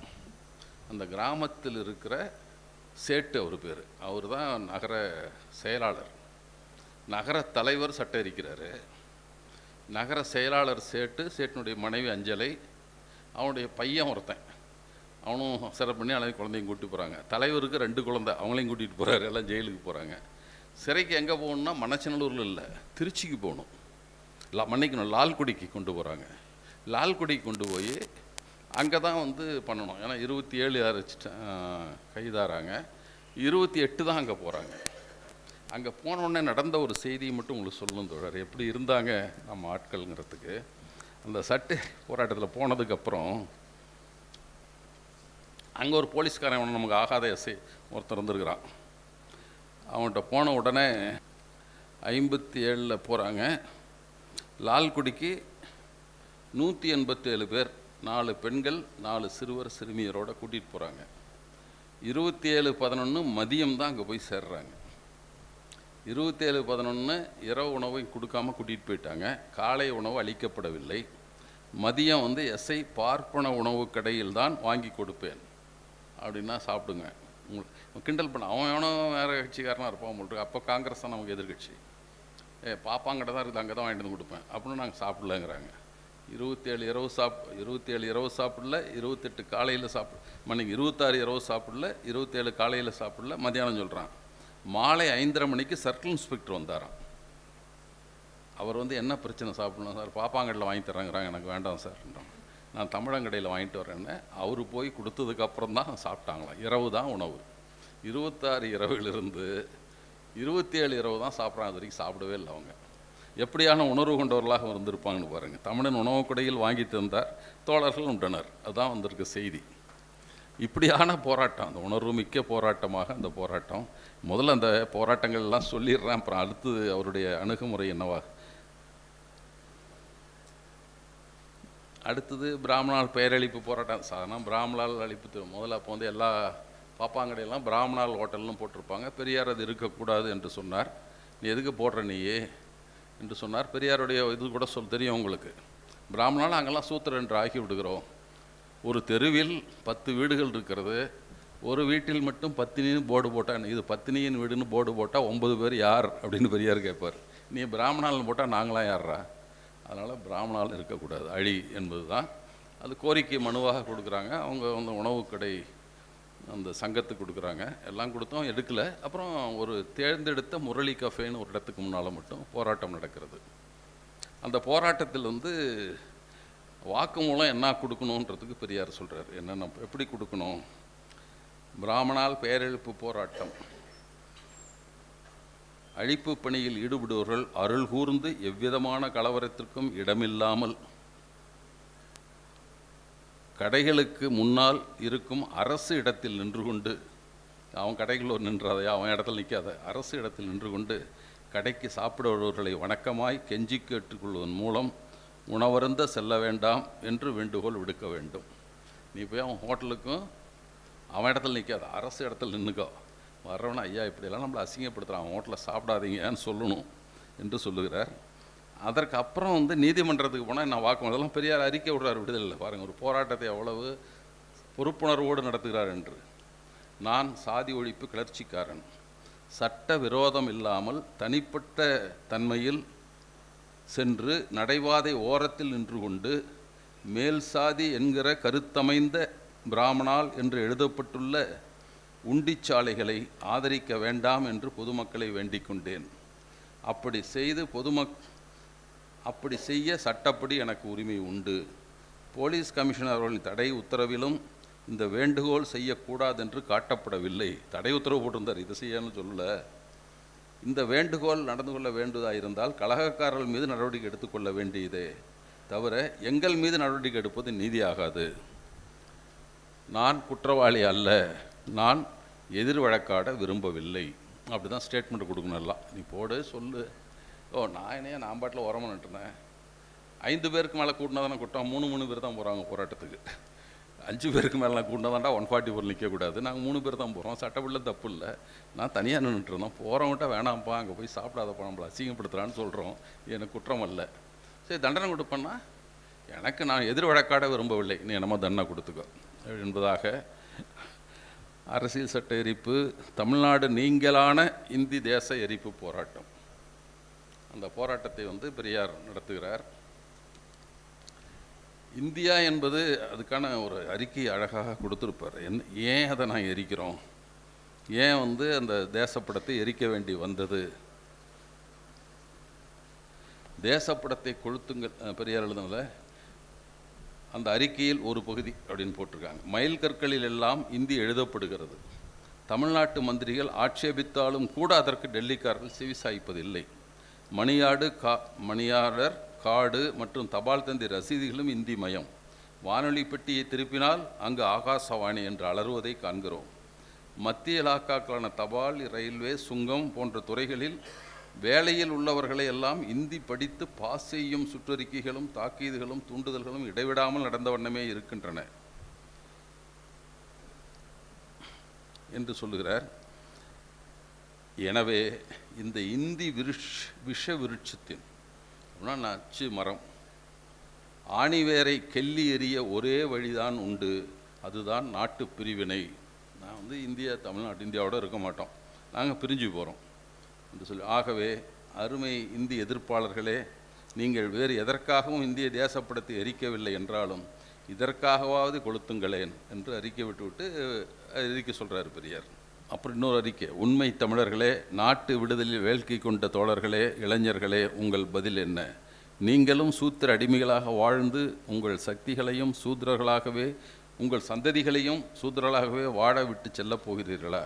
இல்லை, நாங்கள் மானம் உள்ளவர்கள், மரக்கட்டைகள் அல்ல என்று காட்டப் போகிறீர்களா? பதில்களை செயலில் காட்டுங்கள். ஜூன் 5ஆம் தேதி தீப்பந்தத்தை கையில் ஏந்துங்கள், இந்திய தேசப்படத்தில் தீ வைத்து அப்படின்னு சொல்லிட்டு கடைசியாக சொல்கிறார். முடியலன்னா கூட நீங்களே பேப்பரில் இப்படி ஒரு கோடு போட்டு படம் வரைந்து தமிழ்நாடு தவிர்த்து மற்ற பாகத்தை கொளுத்தும் வகையில் படங்களை வரைந்து கொண்டு எரியுங்கள். முடியல மேப்பை வாங்கி எரிக்கணும்னு அவசியம் இல்லை. மேப் இருந்தால் தமிழ்நாடு இடத்த மட்டும் கட் பண்ணிட்டு மீதி எரிக்கிறது. இல்லைன்னாக்க நீங்களே படம் ஒரு மேப் மாதிரி வரைஞ்சி தமிழ்நாடை விட்டுட்டு வரைஞ்சி எரிச்சிருங்க. இவ்வளோதான் அவருடைய இது. அதில் பெரியார் எல்லாத்தையும் அறிக்கிறான். அப்போ ஆதித்தனார் பெரியாரோட போராட்டத்தை கலந்துக்கிட்டார். அப்போது எஸ் குருசாமி, வீரமணி, புலமையோட பல பேர் அதில் கைதாகிறாங்க.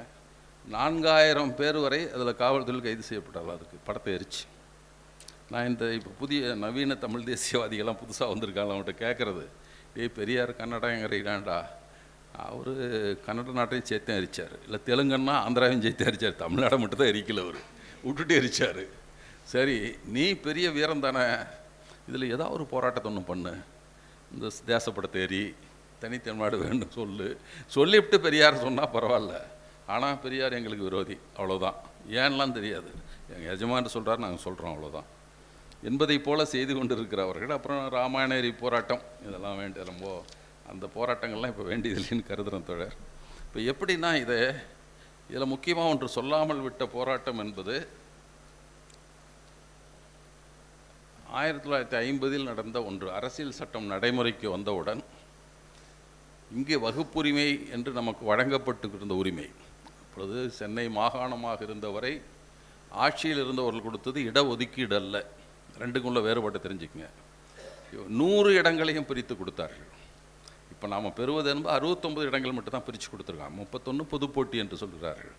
அப்போ அப்படி இல்லை, 100 இடங்களையும் பிரித்து கொடுத்தார்கள். முதல்ல பிரித்தது ஒரு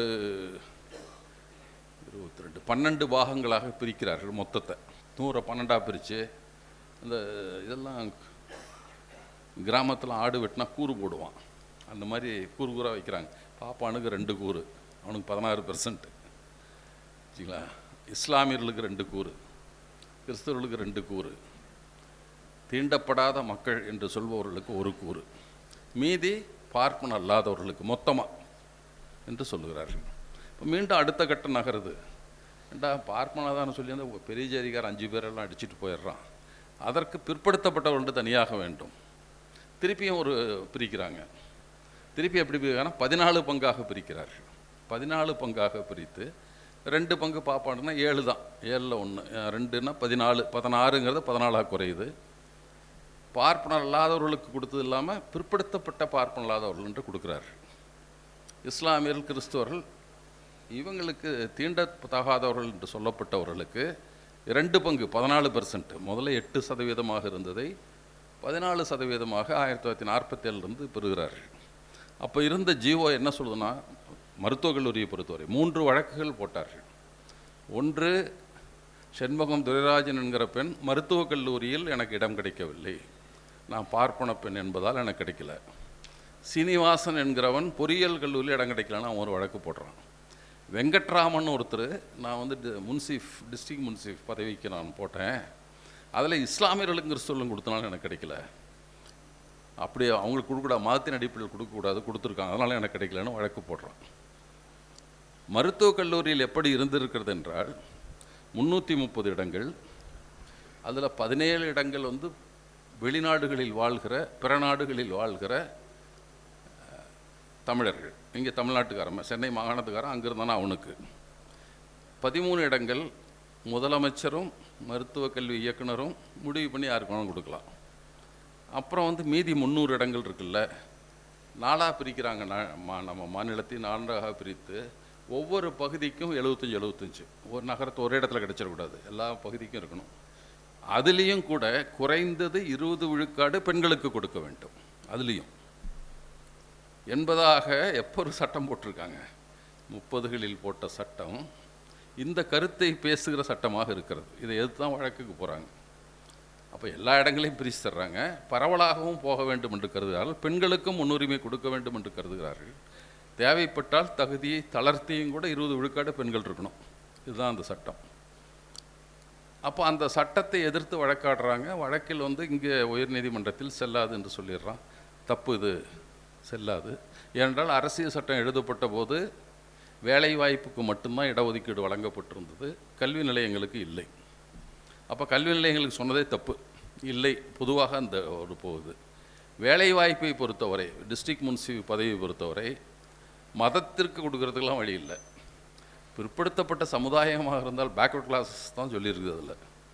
அதில் பேக்வர்ட் கிளாஸில் எல்லாம் சேருவான். இப்போ இருக்கிற பிசிங்கிறவனும் எம்பிசிங்கிறவனும் எஸ்சி எல்லாமே பேக்வர்ட் கிளாஸஸ் தான். அவர்களுக்கு எப்படி தான் இருக்குதே தவிர மதத்தின் பேரால் கொடுக்கக்கூடாது. அதனால் அந்த வெங்கட்ராம் வழக்கு ஜெயிக்குது. இங்கே இவங்களும் வெற்றி பெறுகிறார்கள். இங்கே செல்லாதுன்னு சொல்கிறான். அப்போ அரசு வழக்கறிஞர் என்ன செய்கிறான், இல்லை நான் வேணால் அந்த பொண்ணுக்காக ஒரு சீட்டு ஒதுக்கி வைக்கிறோம் என்று சொல்லுகிறார்கள், இந்த செண்பகம் துரைராஜனுக்காக. அப்புறம் அங்கே வழக்கு உச்சநீதிமன்றத்துக்கு போகிறது. உச்சநீதிமன்றத்தில் சொல்லுகிறார்கள், இந்த பொண்ணு விண்ணப்பமே போடல, அது அப்ளை பண்ணாமே வழக்கு போட்டிருக்குது, விண்ணப்பம் கொடுக்காமல் எனக்கு இடம் கிடைக்கல, இடம் கிடைக்காது என்ற அச்சத்தில் நான் வழக்கு போட்டேன்னு அங்கே ஆர்கியூ பண்ணுறாங்க. அப்புறம் அப்போது வயது 25க்குள்ளே தான் விண்ணப்பம் பண்ணணும், அதுக்கு 34 வயசு. அப்போது அதுவும் செல்லாது. ஆனால் இந்த வழக்கு அசல் வழக்காக வந்திருந்தால் நாங்கள் ஏற்றுக்கொண்டிருக்க மாட்டோம். இது மேல்முறையீடு என்பதால் ஏற்றுக்கொள்கிறோம் அப்படின்னு சொல்லிட்டு, அது இல்லாமல் அங்கே சென்னை மாகாணத்தினுடைய அரசு வழக்கறிஞர் இந்த பெண்ணுக்காக ஒரு இடம் ஒதுக்கி வைத்திருப்பதாகவும் உறுதி கொடுத்துருக்கிறார். எதிர்த்து வாதாடல, கொடுக்குறோம் ஒரு இடம் வச்சுருக்கோம். ஏன்னா அவனும் ஐயன், எல்லாரும் ஐயருங்க. அரசுக்கு நின்னவனும் ஐயர், இவங்களுக்கு நின்னவனும் அல்லாடி கிருஷ்ணசாமி ஐயர்லாம் சொல்லுவாங்க. அவர் விவி சீனிவாஸ் ஐயங்கார் என்று ஒருவர், அவரும் நீதிபதியாக இருந்தவர், ஹைகோர்ட்டில் ஜட்ஜியாக இருந்தவர். வழக்கும் நடத்துகிறார். அதுக்கப்புறம் ரிட்டையர் ஆனதுக்கப்புறம் அந்த வழக்கு நடத்துகிறார். 2 பேர் வந்து வழக்காடுறாங்க. அதனால் கொடுத்தார். செல்லாது என்று சொன்னவுடன் தான் போராட்டம். அந்த போராட்டத்தை பெரியார் எப்படி நடத்தினார் என்பது தான் நான் இதில் வந்து நாம் பார்க்கணும்.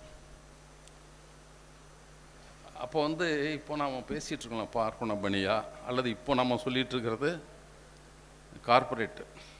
நம்ம காவியம் கார்ப்பரேட் இணைஞ்சிருக்குன்னு சொல்கிறோம். அவர் மொழியில் பார்ப்பன பணியா, ரெண்டுக்கும் ஒரே பொருள் தான். சரித்திர காலத்தில் அதற்கு முன்னால் சத்திரிய பிராமண கூட்டு, நவீன இந்தியாவில் பார்ப்பனர்கள் வைசியர் கூட்டு, அதான் பார்ப்பன பணியா. அவ்வளோதான் அவர் சொன்னது. பெருமுதலாளிகளும் பார்ப்பனர்களுக்கும் தான். வகுப்புரிமை ரத்தானது என்பது 27/7/50 ஹைகோர்ட்டில் ரத்தாயிடுது, தீர்ப்பு சொல்லிடலாம். அப்போ தலையங்கத்தை பெரியார் அடுத்த நாள் 28 எழுதுகிறார். மாணவர்களுக்கு அழைப்பு என்று சொல்லி அதை எழுதுகிறாரு. அப்புறம் வந்து பொதுக்கூட்டம் போடுறாங்க, நடத்துகிறாங்க. அந்த மாதத்தில் 31/7 வந்து பச்சை பெண் கல்லூரி மாணவர்கள் போராட்டம், அடுத்த நாள் போராட்டம், பொதுக்கூட்டங்கள் எல்லாம் நடக்குது. அப்போ வந்து விடுதலையில் முதல் முறையாக பெரியார் மாணவர்களை பள்ளிக்கு செல்லாதீர்கள் என்று கோரிக்கை வைக்கிறார். அதாவது இது எல்லாம் இருக்குது, போகாதீங்க. அதற்கு பின்னால் வேற அப்புறம் உடனே அதை கைவிடுறாங்க. அப்போ வந்து அந்த பொதுக்கூட்டம் சொன்னார்னா, இது வகுப்புரிமை போராட்டம் மட்டுமல்ல, வெறும் பார்ப்பனிய எதிர்ப்பு கிளர்ச்சி மட்டும் இருக்காது, வடநாட்டு ஆதிக்க ஒழிப்பு முயற்சியாகவும் இது இருக்கும் அப்படின்ற ஒரு ராபின்சன் பூங்கா கூட்டத்தில் பெரியார் சொல்கிறார். இது அதோட மட்டும் நின்றாதப்பா, வெறும் பாப்பானை எடுத்து அவன் அழிச்சிட்டானது இல்லை, இது வடநாட்டையும் சேர்த்து தான் என்று சொல்லிவிட்டு முழு கடை போராட்டம்லாம் தொடர்ந்து நடக்கிறது. 5/10/50 3 மாதம் அந்த தீர்ப்புக்கு அப்புறம் வடநாட்டு சுரண்டல் தடுப்பு என்பதை பற்றி ஒரு தலையங்கம் எழுதுறாரு. மத்திய குழு கூடுது, 10ஆம் தேதி கூடுது. 16ஆம் தேதியிலிருந்து ஒரு முடிவு செய்கிறாங்க. வடநாட்டார் உணவு கடையாக இருக்கிற கோவிந்த நாயக்கன் தெருவில் இருக்கிற ஆரிய பவன் முன்னாலும், வடநாட்டார் துணிக்கடை ஆகிய சவுகார்பேட்டையில் இருக்கிற கிஷன்சந்த் செலாராம் துணிக்கடைக்கு முன்னாலும் நாள்தோறும் 5 மணி முதல் 7 மணி வரை வடநாட்டு உணவுக்கடை துணிக்கடை செல்லாதீர்கள், வாங்காதீர்கள் என்று பொதுமக்களை கேட்டுக்கொள்வது. மறியல் போராட்டம்னா போகாத அந்த கடைக்கு, அதான் பக்கத்தில் நம்மால் கடை இருக்குது, தமிழை வச்சுருக்கான், போ அந்த பக்கம் போ, அவங்க கடையில் வாங்க, இவங்க கடைக்கு ஏன் போகிற, ஹோட்டலா ஏன் அந்த ஹோட்டலுக்கு போய் இங்கே ஏன் சாப்பிடாத என்று ஒரு போராட்டம். அது முதல்ல வந்து சென்னைக்கு மட்டும் அறிவிக்கிறார்கள். அதற்கு பின்னால் தமிழ்நாடு முழுக்க நடத்த சொல்கிறார்கள். அது ஒன்று நடக்குது. அடுத்து சொல்கிறாரு, வடநாட்டு ஆதரவு பத்திரிகைகளை புறக்கணிப்பீர், வடநாட்டான் பார்ப்பன கங்காணி காங்கிரஸை புறக்கணிப்பீர், வடவர் நடத்தும் கடைகள், கம்பெனிகள், பேங்குகள், இன்சூரன்ஸ் கம்பெனி இதில் வந்து போடாதீங்க, தமிழ்நாட்டு பொருள் கடை நிறுவனங்களில் வாங்குங்கள். இன்னொன்று சொல்கிறார், பேங்கில் பணம் போடுறதுனா எல்லாத்தையும் எடுத்துருங்க, அதை எங்கே போடுங்கன்னா, ஒன்றா இந்தியன் பேங்க், அது தமிழ்நாட்டுக்காரன் பேங்க்கு, இந்தியன் ஓவர்சீஸ் பேங்க் நம்ம பேங்க்கு, கோஆப்ரேட்டிவ் பேங்க் அதில் பணத்தை போடுங்க, பாப்பா அவனுடைய நடத்துகிற பேங்கில் இருக்கலாம் வாங்கிடுங்க, வடநாட்டுக்காரன் பேங்கில் இருந்தெல்லாம் பணத்தை வாங்கிடுங்க. இப்படி ஒரு இது வடநாட்டான எதிர்ப்பும் அதை சேர்த்து நான் சொல்லிட்ட சொல்லுவேன். ஒருவேளை பெரியார் வந்து வகுப்புரிமை போராட்டத்தை நடத்தினதை விட இதுக்கு தான் பயந்துருப்பான் வடநாட்டுக்காரன் நினைக்கிறேன்டா, போச்சு நம்ம பொழப்பே கெடுத்துருவான் போல் இருந்தாலும் என்பதாக கருதி இருப்பார்கள் என்பது. ஏன்னா 2வது முறையாக அரசியல் சட்ட எரிப்பு போராட்டத்தின் போது இதையே செய்கிறார். நம்ம வந்து அரசியல் சட்ட எரிப்பு போராட்டம் தான் பேசுகிறோம். அதில் என்ன செய்கிறாருன்னா, தமிழ்நாட்டின் விடுதலைக்கு ஒன்றுபடுங்கள், ஒன்றுபட்டு போராடுங்கள், வடநாட்டான் கடைகளை விளக்குங்கள், மறியலில் ஈடுபடுங்கள், பட்டினி கிடப்பதாயினும் பார்ப்பான் ஹோட்டலில் உண்ணாதீர்கள், பார்ப்பான் மணி எடுக்கும் கோயிலுக்குள் நுழையாதீர்கள், நமக்கு எதிரி வடநாட்டு ஆட்சியே, தமிழ்நாட்டு ஆட்சிக்கு கேடு விளைவிக்காதீர்கள் அப்படின்னு ஒரு அறிக்கை கொடுக்குறாரு பெரியார். திரும்பவும் இன்னொரு அறிக்கையில் வடநாட்டானையும் விளக்குங்கள், பார்ப்பனர்களைப் போலவே வடநாட்டார்களையும் கருத வேண்டும், பார்ப்பனர் நடந்து கொள்ள வேண்டிய முறை என்று எடுத்துக்காட்டி அவ்வளவையும் வடநாட்டுடனும் வைத்து கொள்ள வேண்டும், நடந்து கொள்ள வேண்டும். உடனடியாக நிர்மாண திட்டமாக வடநாட்டான் கடைகளை வியாபாரத்துறையில் பகிஷ்கரிக்க ஏற்பாடு செய்ய கழக கமிட்டி கூட்டி யோசித்து உடனடி நடவடிக்கையில் ஈடுபடுங்கள். வடநாட்டான் கடைகளில் நம்மவர்கள் வியாபாரம் செய்யக்கூடாது என்று நம்மவர்களை வடநாட்டான் வியாபார ஸ்தலங்களில் நின்று பணிவாக சமாதானத்தன்மையில் வேண்டிக் கொள்ள வேண்டும். இவ்வித காரியங்களை அரசாங்கத்தார் தடுத்தால் அதற்கு மாத்திரம் இணங்காமல் இருக்கலாம் என்பது எனது கருத்துன்னு எழுதுறாரு. அவன் தடுத்தானா போடா அப்படின்ட்டு பண்ணுங்க, அதுக்கு முன்னெல்லாம் போலீஸ்காரங்க பணிஞ்சு போனார், இதில் வேண்டாம் தடுத்தாலும் பண்ணலான்னு என்னுடைய கருத்துன்னு எழுதுறாரு. அப்புறம் திருப்பி அதே மாதிரி அறிக்கை தான், பார்ப்பான் உறவை நீக்க வேண்டும், அவர்கள் சம்பந்தத்தை வெறுக்க வேண்டும், அவருடன் எவ்வித எல்லாம் சொல்லிட்டு கூடுமானவரை அதே மாதிரி வடவர்களையும் அதில் சேர்த்துக்கிறாரு. எல்லாவற்றையும் விட அவர்கள் பூஜை செய்யும் தொண்டு செய்யும் எந்த கோவிலுக்கும் தொழுகை இடத்திற்கும் நாம் செல்லவே கூடாது. அவர்களுக்கு உணவு பண்டங்களை விற்பதோ கொடுப்பதோ கூடாது. நமது வண்டி வாகனக்காரர்கள் அவர்களை ஏற்றக்கூடாது. இன்னும் உள்ள எவ்வித சம்பந்தங்கள் இருந்தும் நாம் விலகி நிற்க வேண்டும். எல்லாவற்றையும் விட பார்ப்பன பத்திரிகைகளை பகிஷ்காரம் செய்யுமாறு பிரச்சாரம் செய்ய வேண்டும். அதோட பாரதிதாசன் அறிக்கை விடுறாரு. அதை என்ன நான் உறுதி எடுத்திருக்கிறேன். அவர் கண்டன கூட்டத்தில் பேசுகிறார். நான் பார்ப்பான ஹோட்டலுக்கு செல்ல மாட்டேன், பார்ப்பன பத்திரிகைகளை வாங்க மாட்டேன், பேச்சிலே எழுத்திலே கூட வடமொழி சொற்களை கலக்க மாட்டேன். அப்போ தான் அவர் சொல்கிறார், அந்த போராட்டத்தின் பின்னால் தான் தனித்தமிழ் இயக்கமாக பார்ப்பானுக்கு எவ்வித உதவியும் செய்ய மாட்டேன் என்று பாரதிதாசன் எடுத்து சொல்லுகிறார். இப்படி நிறைய அந்த மாதிரி அந்த போராட்டத்தில் கூட சேர்த்து இதையும் சொல்லிக்கிட்டே இருக்கிறாங்க. வெறும் சட்ட எரிப்பு போராட்டம் ஜாதி ஒழிப்புக்காக நடக்கிறது, அதே நேரத்தில் இதையும் மறந்து விடாதீர்கள். நீங்கள் வடவர ஆதிக்கத்துக்கும் நீங்கள் அதற்கு எதிர்த்து நிற்க வேண்டும் என்பதை சொல்லுகிறார்கள். அப்புறம் 2-3 செய்தி தான். ஒன்று, பெரியாரை பற்றி 2-3 செய்தி, எப்படி அடக்குமுறைகளை பெரியார் எளிமையாக எடுத்துக்கொண்டார் என்பதற்காக சிலவற்றை. முதல்ல வைக்கம் போராட்டத்தை பற்றி சொல்லுகிறோம். வைக்கம் போராட்டத்தில் பெரியார் எப்படி நடத்தப்பட்டார் என்பதை அவர் எங்கேயும் சொன்னதே இல்லை. ஒரு முறை ராஜாஜி சொல்லி அது சுதேசமித்திரன் பத்திரிகையில் வந்திருக்கு. இப்போது தோழர் அதிகமானவர்கள் வைக்கம் போராட்டத்தை எழுதியிருக்கார். அதில் சொல்கிறாரு, அங்கே இவர் கைதி உடை போட்டிருக்காங்க, சங்கிலி கையில் விலங்கு போட்டிருக்கிறாங்க, சிறைக்குள்ள வெளியில் சிறைக்குள்ள என்று ராஜாஜி இங்கே போயிட்டு சொன்னதாக ஒரு பத்திரிகை செய்தி வருது. ஆனால் அவர் எப்படி நடத்தப்பட்டார் என்பதற்கு ஒரு பெரியாருடைய அந்த போராட்டத்தில் கலந்து கொண்டவரும் பெரியாரை அங்கு வர சொன்னவரும் ஒருத்தர், அவர் கேபி கேசவ மேனன் ஒருவர், அங்கே திருவாங்கூர் சமஸ்தானத்தில் இருக்கிற காங்கிரஸ் கட்சிக்கு பொதுச் செயலாளராக இருந்தவர். தலைவர் டி.கே. மாதவன், இவர் பொதுச் செயலாளர், இவர் பேரிஸ்டர் படித்தவர். அவருடைய வாழ்க்கை வரலாறு, அவருடைய கலிஞ்ச காலம்னு ஒன்று எழுதுகிறார். அவர் கடந்த காலம் மலையாளத்தில் எழுதுகிறாரு. அதில் சில செய்திகளை அவர் சொல்கிறார். எப்படி இருந்தார் என்பதற்கு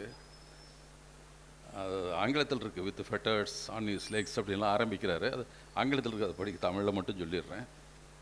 கால்களில் விலங்கு சங்கிலி, தலையில் கைதிகள் அணியும் ஒரு குல்லாய், முழங்காலுக்கு கீழே தொங்குகிற ஒரு வேட்டி, கழுத்தில் கைதி எண் குறிக்கப்பட்ட ஒரு மரப்பட்டை. இவற்றோடு ஈவே ராமசாமி கொள்ளைக்காரர்களோடும் வேலை செய்து கொண்டிருக்கிறார். தண்டனை அடைந்த ஒரு சாதாரண கைதி எவ்வளவு ஒரு நாளைக்கு வேலை செய்வானோ அதுபோல் 2 மடங்கு வேலை செய்கிறார். ஒரு ஜாதி இந்து, ஏன்னா இந்த மொழி தீண்டப்படாதவர் என்று சொல்லப்படுவதை தவிர மற்றவங்கள ஜாதி இந்து, அம்பேத்கர் அப்படி தான் குறிப்பிடுவார். ஒரு ஜாதி இந்து என்று சொல்லக்கூடிய நிலையிலே உள்ள ஒருவர் கேரளத்தில் உள்ள தீண்டத்தகாத மக்களுக்கு உரிமை வாங்கி கொடுப்பதற்காக செய்த தியாகம் நமக்கு புதுவாழ்வு தந்திருக்கிறது. இந்த பெரிய உன்னத லட்சியத்திற்காக அவர் அனைத்தையும் இழக்க தயாராக இருக்கிறார். ஈவேரா அவர்களுக்கு இருக்கக்கூடிய நாட்டுப்பற்று, உற்சாகம், அனுபவம், பெருந்தன்மை, பெரும்பக்குவம் இவைகள் எல்லாம் உடைய இன்னொருவரை இந்த நாட்டிலே அந்த அளவுக்கு காண முடியுமா? இந்த மாநிலத்து மக்கள் அனுபவிக்கிற கொடுமையை நீக்க வேண்டும் என்பதற்காக தாம் எவ்வளவு கஷ்ட நஷ்டங்களை வேண்டுமானாலும் ஏற்கலாம் என்று சொல்லி ஒரு தலைவர் வந்தாரே, அதை பார்த்து இந்த மாநில மக்களாக இருக்கிற யாருக்கும் வெட்கம் ஏற்படவில்லையா? கேரளத்தில் முதிர்ந்த அனுபவமிக்க தலைவர்கள் தங்கள் சாய்வு நாற்காலியை தூக்கி எறிந்துவிட்டு தங்கள் பங்கை செலுத்தி இப்போதாவது வர வேண்டாமா என்று அவர் எழுதுகிறார். எப்போ தெரியும்? அவர் பின்னால் போய் அவர் மலேசியா போயிடுறார். மலேசியாவில் போய் வழக்கறிஞராக அங்கு பணியாற்றுகிறார். பெரியார் 1929 மலேசியா போன கூட தன்னுடைய வீட்டுக்கு அழைத்து செல்கிறார். அது பெரியாருடைய மலேசிய பயணத்தில் அந்த குறிப்பு வருகிறது, அங்கே அழைச்சிட்டு போகிறாரு. அப்போ அவர் சாதாரண இப்போ நம்மளாம் சொல்லுவாங்க, ஜெயிலுக்குள்ளே போட்டு அப்படி பண்ணாங்க, போய் 2 நாள் ஜெயிலில் இருந்துட்டு வந்தாருங்க நம்ம ஆளுங்க. அப்புறம் பாம்புக்கும் பள்ளிகளுக்கும் மத்தியில் எல்லாம் இருந்தாங்களாம் சொல்லியிருக்காங்க. ஆனால் அதையெல்லாம் எதுவுமே அவர் சொல்லலை. உள்ளே போனார், வந்தார், யாருக்குமே அவர் சொல்லவும் இல்லை. யார் சொன்னாங்கன்னா கடைசியாக அதை எழுதியது யார்? யாரோ அந்த போராட்டத்தில் கலந்து கொண்ட பெரியாரை போராட்டத்துக்கு அழைத்தவர்கள் அவர் ஒருத்தர், A P Kesava Menon, George Joseph, இவங்களாம் தான் கூப்பிட்றாங்க பெரியாரை. அவர் மலேசியாவில் தான் அப்புறம் புத்தகம் எழுதுகிறார். போயிட்டு 25 போனோம், 29 எழுதுகிறார் புத்தகம். எழுதி அந்த புத்தகத்தில் தான் அந்த செய்தி பதிவாக இருக்கிறது. இவ்வளோ விரிவாக அந்த செய்தி. அவர் நீதிமன்றத்தில் கூட எப்படி நடந்து கொண்டார், அது முக்கியமாக அதை சொல்லி நினைக்கிறேன். அவர் மீது வழக்கு போட்ட உடனே நீதிமன்ற அவமதிப்பு வழக்கு. ஒரு நம்முடைய தமிழரான ஒரு மாவட்ட ஆட்சித்தலைவர் அவர் ஒரு குத்தகைதாரரை காலி செய்ய சொல்லி ஒரு பார்ப்பன ஜமீன்தார் காலி பண்ணுறாரு. லங்காவரம் பண்ணை என்ற ஒரு பெரிய பண்ணை. அந்த பண்ணையிலிருந்து காலி பண்ணுறதுக்கு இவர் காலி செய்யக்கூடாதுன்னு தடை உத்தரவு கொடுத்துட்றாரு. அதை எடுத்துகிட்டு உயர்நீதிமன்றத்துக்கு போகிறான். தடை உத்தரவு ரத்து செய்ய சொல்லி அந்த முதலாளி போகிறான், அந்த அந்த நிலத்துக்காரன் போகிறான், மிராஸ்தார். அதில் தீர்ப்பு சொல்கிறான், இந்த ஆளுக்கு பண்ணது தப்பு, அதோட விட்டுருந்தா பரவாயில்ல, இந்த ஆளுக்கு இனிமேல் எந்த மாதிரி இந்த அதாவது எதேச்சாரிய நோக்கம் கொண்டவரும் சட்டத்தை மதிக்காதவருமான இப்பேற்பட்ட உத்தியோகஸ்தரிடம் இந்த ராஜ்யத்தில் எந்த இடங்களிலும் சட்டம், அமைதி, லா அண்ட் ஆர்டர் இவைகளை பாதுகாத்து நிர்வகிக்கிற ஒரு வேலையை மீண்டும் சர்க்கார் ஒப்படைக்கலாமா என்பதை அரசாங்கம் தீவிரமாக ஆலோசிக்க வேண்டும் அப்படின்னு ஒரு ஆர்டரில் ஜட்ஜ்மெண்ட்டில் எழுதுகிறான். இது செல்லாது, ரத்து பண்ணிட்டேன், முடிஞ்சது, அவ்வளோதானே அவன் சொல்லணும். எப்படி ஜிஆர் சாமிநாதன் அந்த கன்னி மீறி ஒரு கன்னியர், ஒரு கிறிஸ்தவ கன்னியர் கைதாகிறாங்க, மைக்கேல்பட்டில் மத மாற்றத்துக்கு போனாங்கன்ட்டு. அதில் சொல்ல மாதிரி வாவேசு ஐயருடைய அப்போ அதுக்கு பேர் சுத்தி இயக்கம், மீண்டும் கர்வாப்சின்னு இப்போ சொல்கிறது தான் அப்போ சுத்தி இயக்கம், மீண்டும் மதத்துக்கு மாறலாம் கொண்டு வர இயக்கத்தில் நடத்திட்டு இருந்தவர் வாவேசு ஐயருடைய அப்பா. அப்போ சொல்லணும்னு நினச்சேன், மறந்துட்டேன். சரி விடுங்க. இதில் என்ன சொல்லியிருக்கணும் அவன், அவ்வளோ இவர் என்ன சொன்னார் அப்போ பார்த்துன்னு தெரிஞ்சிருக்கோம். பிணை கொடுக்கலாம், முடிஞ்சு போச்சு அதோட. ஆனால் சொல்கிறாரு, பைபிளில் 2 வாசகங்களை சொல்கிறார். இதில் மக்களே நீங்கள் ஊராக செல்லுங்கள், கிறிஸ்துவத்தின் சிறப்பை பரப்புங்கள் என்று சொல்லுகிறாருன்னு 2 இடத்துல மேத்யூ சொன்னார்னு இன்னொன்று 2 எழுதி, லூக்கா வேணுமோ 2 எழுதி, இந்த மதத்தை சார்ந்தவர் தான் இந்த கன்னியாஸ்திரி. அப்படின்னா இவ்வளோ மதம் மாற்றிருப்பா, ஏன்னா ஏசுனாரே சொல்லிட்டார்ல, போய் எல்லாம் மதத்தை பரப்புங்க ஊரான்ட்டு என்பதாக அவர் எழுதின மாதிரி இவன் அறிக்கை செல்லாதுன்னு சொல்லதை விட்டுட்டு கூட எழுதுகிறான். இந்த மாதிரி it is for the government to consider and consider seriously. இவருக்கு வேலை கொடு அப்படின்னா பெரியார் கோவம் வந்துடுது. திருச்சியில் இருக்கார், அன்றைக்கி ஹிந்து பேப்பரில் பார்க்குறாரு இந்த செய்தியை. அன்னைக்கு நம்முடைய ஏபி ஜனார்தனம் என்ற ஒரு மூத்த தோழர், மனோரஞ்சிதம் என்ற திராவிடர் கழகத்தில் கூட அவரும் பெரியாரிஸ்டாக இருந்தால், அப்புறம் திமுக அதிமுகலாம் போய் எம்பியெல்லாம் இருந்த ஒரு ஏபி ஜனார்தனம். அவங்க திருமணம் அன்றைக்கு திருமணத்தை முடிச்சு அன்றைக்கி மாலை பொதுக்கூட்டம். அதில் பெரியார், பின்னால் பழனியாண்டியன் எம்பியானவர், நம்ம எம்பியாக இருந்த தொண்டு வீராசாமி என்று பெரியார் இயக்கத்தை சார்ந்த சுயமரியா இயக்கத்தை சேர்ந்தவர் தான் அவர் இருக்கார். அப்போ தான் பெரியார் கடுமையாக பேசுகிறார். இந்த பாப்பான நீதிபதி எல்லாம் பண்ணுறாருன்னு உடனே கண்டெம்ட் ஆஃப் கோர்ட்டு போடுறாங்க. அப்போ அந்த கோர்ட்டில் என்ன பேசுகிறார் அப்படிங்கிறதுக்கு தான் ஆரம்பிக்கிறார். அவர் எப்படி ஆரம்பிக்கிறாருன்னா, தீர்ப்பில் பாதிக்கப்பட்டிருப்போர் திராவிடர், அதிலும் தமிழர், தீர்ப்பு கொடுக்கிறவர்கள் பிராமணர்கள். யார்? இதெல்லாம் கோர்ட், நான் எதிர் வழக்காடல்னு சொல்லிட்டு ஸ்டேட்மெண்ட்டு படிக்கிறார். இந்த ஸ்டேட்மெண்ட்டை மட்டும் கொடுத்துட்றேன், நீங்கள் படிக்க. நான் அதை ஆரம்பித்து அதில் சொல்கிறாரு, பார்ப்பனர்கள் என்பது இந்து மதத்தின்படி வேத சாஸ்திர புராண இதிகாசங்களில் தன்மையை பொறுத்து சம்பந்தப்பட்ட கணம் பார்ப்பன நீதிபதியில் இருவரும் அந்த வேத சாஸ்திர இதிகாச புராணங்களின் தன்மைப்படி பார்ப்பனர்களாக இருப்பதோடு அவர்களது வாழ்விலும் தொழிலும் நடத்தியலும் மத வேத சாஸ்திர இதிகாச புராண தத்துவங்களுக்கு மாறுபாடாக நடக்கக்கூடாது என்று உறுதியுடையவர்கள். இவர்கள் மாத்திரமல்ல, இந்த நாட்டில் தங்களை பார்ப்பனல் என்று சொல்லிக் கொள்ளுகிற கருதுகிற எவரும் இந்த தன்மைக்கு மாறாக நடந்து கொள்வதாக கூறினால் அது இயற்கைக்கும் உண்மைக்கும் மாறானதாகும். அதனால் இதை நான் நீ பன்றிப்பிடா நீயே என்று சொல்லுகிறார். மனிதர்வ சாஸ்திரப்படி ஒரு பார்ப்பன் அல்லாதவன் ஒரு நாட்டிலே நீதிபதியாகவோ நிர்வாக அதிகாரியாகவோ அமைச்சராகவோ அரசனாகவோ உயர்வதியாகவோ இருக்கக்கூடாது என்பது தர்மமாகும். அப்படி இருக்க விடக்கூடாது என்பது பார்ப்பன தர்மமாகும். எல்லாம் சொல்லிட்டு சொல்கிறாரு, கலெக்டர் பற்றி கலெக்டர் நியாயமான ஆள் சொல்லி.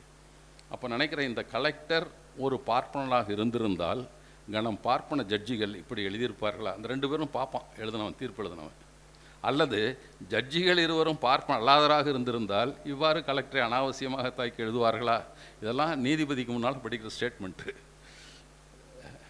இந்த பெருத்த அநியாயம் எனக்கு ஆத்திரத்தை ஏற்படுத்தி விட்டது. ரிட் மனிதராக ஆஜராகி இது சம்பந்தமாக எல்லா நடவடிக்கையும் நடத்தியவர் திரு அண்ணாதுரை ஐயங்கார். அரசுக்காக வந்தவர், கலெக்டருக்காக வந்தவர். அட்வொகேட் ஜெனரல் திருவேங்கடாச்சாரி என்னும் பார்ப்பனர். கலெக்டருக்காக சமூகம் கோர்ட்டில் வாதாட நியமனம் செய்யப்பட்டவர் திரு ராகவன் ஐயங்கார் என்கிற ஒரு பார்ப்பனர். தீர்ப்பை அளவு கடந்து ஆதரித்து சர்க்காரி கலெக்டர் மீது ஆத்திரம் ஏற்படும்படி தீர்ப்பை அமுலுக்கு கொண்டு வரும்படியும் இந்து பத்திரிகையில் தலையங்கம் எழுதி வரும் ஒரு ஐயங்கார் பார்ப்பனர். எல்லாம் சொல்லி குதிரை வண்டிக்காரர்கள் முதலிடமெல்லாம் ₹1.5 ₹1 என்று லஞ்சம் வாங்கி குற்றம் சாட்டி ருசுபிக்கப்பட்ட சப் கலெக்டர் ஜாயிண்ட் மேஜிஸ்ட்ரேட்டாக இருந்த TS சுவாமிநாதன் என்ற ICS பார்ப்பன அதிகாரியை பற்றியும், துணி மணி உயர்ந்த ரக சாராயம் மதுவைகள் லஞ்சமாக வாங்கி கொண்டு பல ஊழல்களை புரிந்த SA வெங்கட்ராமன் என்ற ICS பார்ப்பன அதிகாரியை பற்றியும், ரசாயன உர ஊழல் வழக்கில் சம்பந்தப்பட்ட SY கிருஷ்ணசாமி என்ற மற்றொரு பார்ப்பன அதிகாரியை பற்றியும், இன்னொரென்ன பல பார்ப்பன அதிகாரிகளையும் பற்றி இந்த நீதிபதிகள் இப்படி சொல்லியிருக்கிறார்களா?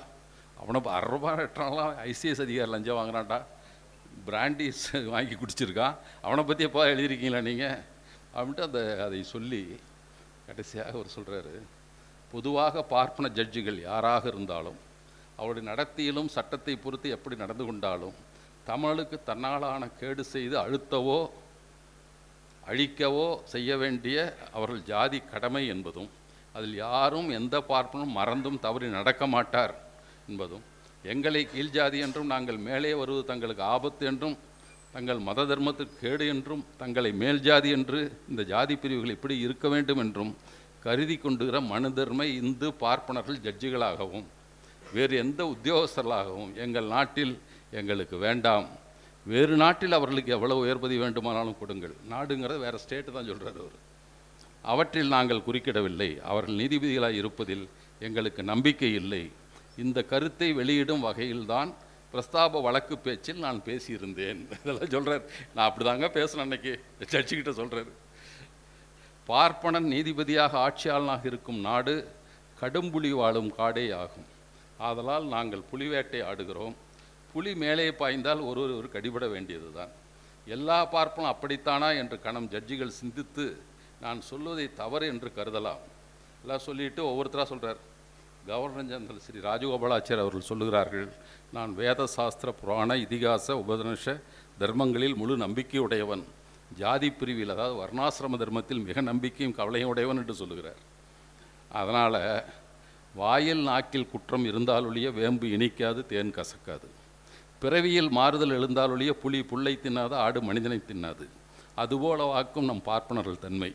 அப்படி தாண்டா பாப்பான்லாம் இருப்பீங்க. இதெல்லாம் நீதிபதிக்கு முன்னால் படிச்சுட்டு நீங்கள் என்ன வேணாலும் தண்டனை கொடுங்க, நான் சொல்கிறத சொல்லிட்டேங்க, நீங்கள் என்ன தண்டனை. அது மட்டும் இல்லை, அந்த நீதிபதியாக இருந்த ஒருத்தர் ஒரு புத்தகத்துக்கு முன்னுரை எழுதியிருக்கார். நீதிமன்ற அவமதிப்பு பற்றி ஒரு புத்தகம். கோர்ட்டை அவமதிப்பதாக குற்றம் சுமத்துவது என்பது பொதுவாக கோர்ட்டுகளின் கௌரவத்தையும் நீதி பரிபாலனத்திற்கும் தடங்கள் விளையாமல் பாதுகாப்பதற்கும் மட்டுமே பயன்படுத்த வேண்டுமேன்றி நீதிபதிகளின் சொந்த கௌரவத்தை காப்பாற்றுவதற்கும் அவர்கள் தனியான நபர்கள் என்கிற முறையில் அவர்களுக்கு ஏற்படும் இழுக்குகள் அல்லது பழியிலிருந்து காப்பாற்றுவதற்குமாக இருக்கக்கூடாது அப்படின்னு சொல்லி தான் அதில் நீங்களே எழுதியிருக்கிறீங்க. ஆனால் உங்கள்கிட்ட தான் நிற்கிறேன், மேலே கோர்ட்டை அவமதிப்பு வழக்கு வந்திருக்குது. நீங்கள் பார்த்து என்ன வேணும் தீர்ப்பு சொல்லுங்கள் என்று அவர் சொல்லுகிறார்கள். அதை வந்து பெரியார் இது மட்டும் இல்லை, குத்துவெட்டு கொலை வழக்கு என்று ஒரு வழக்கு பெரியார் மேலே போட்டாங்க. பெரியார் அரசியல் சட்டத்தை எரிக்கக்கூடாது என்பதற்காக 26ஆம் தேதி எரிக்க போகிற 25ஆம் தேதி நைட்டு பெரியார் கைது பண்ணுறாங்க. கைது பண்ணி அவர் வந்து வேறு வழக்கில் எங்கேயோ தப்பாக பேசினார். குத்துவெட்டு கொலை வழக்குன்னு 3 ஊரில் கரூரில் பேசுனீங்க, பசுதிபாளையத்தில் பேசுனீங்க, குளித்தலையில் பேசுனீங்க என்று வழக்கு. அதில் ஸ்டேட்மெண்ட் தர்றாரு, நான் இவ்வாறு பேசியது உண்மைதான், பார்ப்பனர்களை குத்துங்கள் அகரான் நிரூபிக்கின்ற உண்மைதான், ஆனால் இப்போதல்ல, 3-4 கட்டங்களாக போராட்டங்கள் நடவடிக்கைகள் எடுத்த பின்னால் மீண்டும் அது எந்தவித வெற்றியும் தரவில்லை என்றால் அதை செய்யுங்கள் என்று சொன்னேன், நான் இப்போதே செய்யுங்கள் என்று சொல்லவில்லை, நீங்கள் எந்த தீர்ப்பு சொன்னாலும் ஏற்றுக்கிறேன். இப்படி தான் ஒரு ஸ்டேட்மெண்ட். அது ஆமையா சொன்னையா, இப்போ வேண்டான்னு அப்புறமா ஒரு நாளைக்கு சொல்லுவேன், அன்னைக்கு வைங்கன்னு தான் தொடர்ந்து சொல்லியிருக்கேன், 4-5 முயற்சி பண்ணி பார்ப்போம், முதல்ல காந்தி படத்தை எரிப்போம், அதெல்லாம் ஒரு போராட்ட முறைகள்லாம் சொல்கிறார். அதில் சொல்லிவிட்டு அதுக்கப்புறம் தான் இப்படிப்பட்ட போராட்டங்களையும் போராட்ட முறைகளையும் கையாண்ட பெரியாருடைய போராட்டம். நான் அதை பற்றி தான் பேசிகிட்டு இருக்கோம். நான் உங்களிடம் வைக்கிற வேண்டுகோள், பெரியாரை பின்பற்றுவது என்பது அவர் கடவுள் மறு பேசுறது மட்டுமெல்லாம் ஏற்கனவே சொல்லியிருப்பேன், ஜாதி ஒழிப்பு அதெல்லாம் சரி. இன்னொன்று, அவரை போல நாம் பலவற்றில் நடந்து கொள்ள பழகி கொள்ள வேண்டும். ஒன்று, காலம் தவறாமை. பெரியார் எப்போதும் எந்த காலம் தவற மாட்டார். ஆனால் 9:30 மணிக்கு யாரும் வரலைங்கிறதுக்காக அதை சொல்கிறேன் நான். ஏன்னா நம்ம வந்து இன்றைக்கு முன்னாலே வந்து விட்டுவார், நாளைக்கு நான் நேலங்கடி சொல்லுவாங்க, எவன்டா வர்றான், எல்லாம் 10:30 வர்றான், நான் மட்டும் ஏன் முன்னால் போகணும், அவன் வரமாட்டாங்க. ஆனால் நான் இன்றைக்கி தாமதம் வந்தவங்க முதல்ல வந்துடுவாங்க. இது மாறி மாறி நடந்துக்கிட்டே இருக்கும்.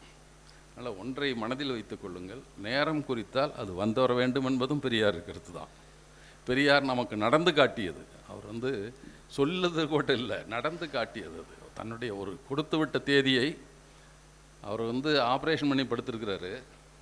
அப்போ வந்து டாக்டர்கிட்ட கொஞ்சம் வீட்டு வரைக்கும் போயிட்டு வந்து சின்ன வேலை இருக்குது அப்படின்னு சொல்லிட்டு கூட்டத்துக்கு போயிடுறாரு. அடுத்த நாள் பத்திரிகைகள் வருதுக்கா, என்னங்க நீங்கள் சொல்லிட்டு போனீங்க, இதுக்கு போயிருக்கீங்களே அப்படின்னாரு. தேதி கொடுத்துட்டேங்க, எப்படி ஐயா கிட்ட சொல்கிறதுன்னு தான் போயிட்டு வந்துட்டேங்க. தேதி ஆப்ரேஷன் பண்ணி படுத்துருக்காரு. ஆனால் இந்த தோழர் கூட்டம் நடத்த எவ்வளோ கஷ்டப்படுவார், அதற்காக கூட்டத்தில் பேசிட்டு வந்து திருப்பி ஹாஸ்பிட்டலில் படுத்த ஒரு பெரியார். எனவே தான் கொடுத்த, இங்கே ரத்னசாமி பிள்ளை என்று ஒருவர் பெரியார் சிலை அமைப்பு குழுவுக்கு அவர் தான் தலைவர், ரத்னவேல் கவுண்டனூத்து செயலாளர், பெரியார் சிலையை வச்சுருக்காங்க. அதுக்கு அவர் இறந்தப்போ ஒரு முறை அங்கேருந்து வர்றார் பெரியார். வர்றபோது வழியில் வந்து வண்டி ரிப்பேர் ஆகிடுது, ரொம்ப நேரம் ஆகிடுது. போயிட்டு அடுத்த நாள் திரும்ப சென்னைக்கு போகணும், சென்னையிலேருந்து சாவுக்காக வந்து திருப்பி போகணும். உடனே என்ன பண்ணுறாருன்னா, சென்னைக்காவது போயிடலாம், அந்த வண்டி நேரம் ஆகிடும்னு நினச்சிட்டு போகலான்னு நினைக்கிறப்போ வண்டி வரவே இல்லை. ஒரு லாரி வந்துருக்குது, கையாட்டிருக்காரு ஒரு பெரியார். நின்ன உடனே, ஏங்க என்ன கொஞ்சம் ஏற்றிட்டு போகிறீங்களா, நான் மெட்ராஸ் வரைக்கும் போகணும். ஒரே லாரி டிரைவருக்கு மகிழ்ச்சி, பெரியார் நம்ம வண்டியில் ஏற்றி உட்கார வச்சுக்கிட்டார். ஆசையெல்லாம் வண்டி ரிப்பேர் பண்ணி வந்துட்டாங்க, பெரியார் வண்டியில் உட்காந்து நான் போயிட்டுருக்கேன், நீங்கள் வாங்க பின்னால் கையாட்டிருக்காரு. இவங்க வண்டி துரத்திட்டே போய் நிறுத்தி, ஐயா வாங்க ஐயா. இல்லைங்க, அவர் ரொம்ப விருப்பப்பட்டு என்னை ஏற்றிக்கிட்டாரு, ரொம்ப சங்கடப்படுவாருங்க, நான் இதிலே வந்துடுறேன், நீங்கள் வண்டியில் வாங்க பின்னால். அவர் வேனில் வர சொல்கிறார், நான் இதிலே வந்துடுறேன், ரொம்ப சங்கடப்படுவார், என்ன மகிழ்ச்சியாக ஏற்றிக்கிட்டாரு அப்படின்னு சொல்லி வலுக்கட்டாயம் பண்ணி டிரைவரும் சொல்லி இறங்கி வந்திருக்காரு பெரியார். ஆக சொன்ன நேரத்துக்கு போய்விட வேண்டும். நீ வேணும் வண்டி எப்போ ரிப்பேர் பண்ணிட்டு, நான் லாரி ஏறிட்டு போயிடுறேன். இப்படிப்பட்ட பெரியார் தொண்டர்கள் நாம் எப்படி இருக்க வேண்டும் என்பதை நான் சொல்ல வேண்டியதில்லை, நீங்கள் நாளையிலிருந்து நடந்து காட்டுங்கள். வணக்கம்.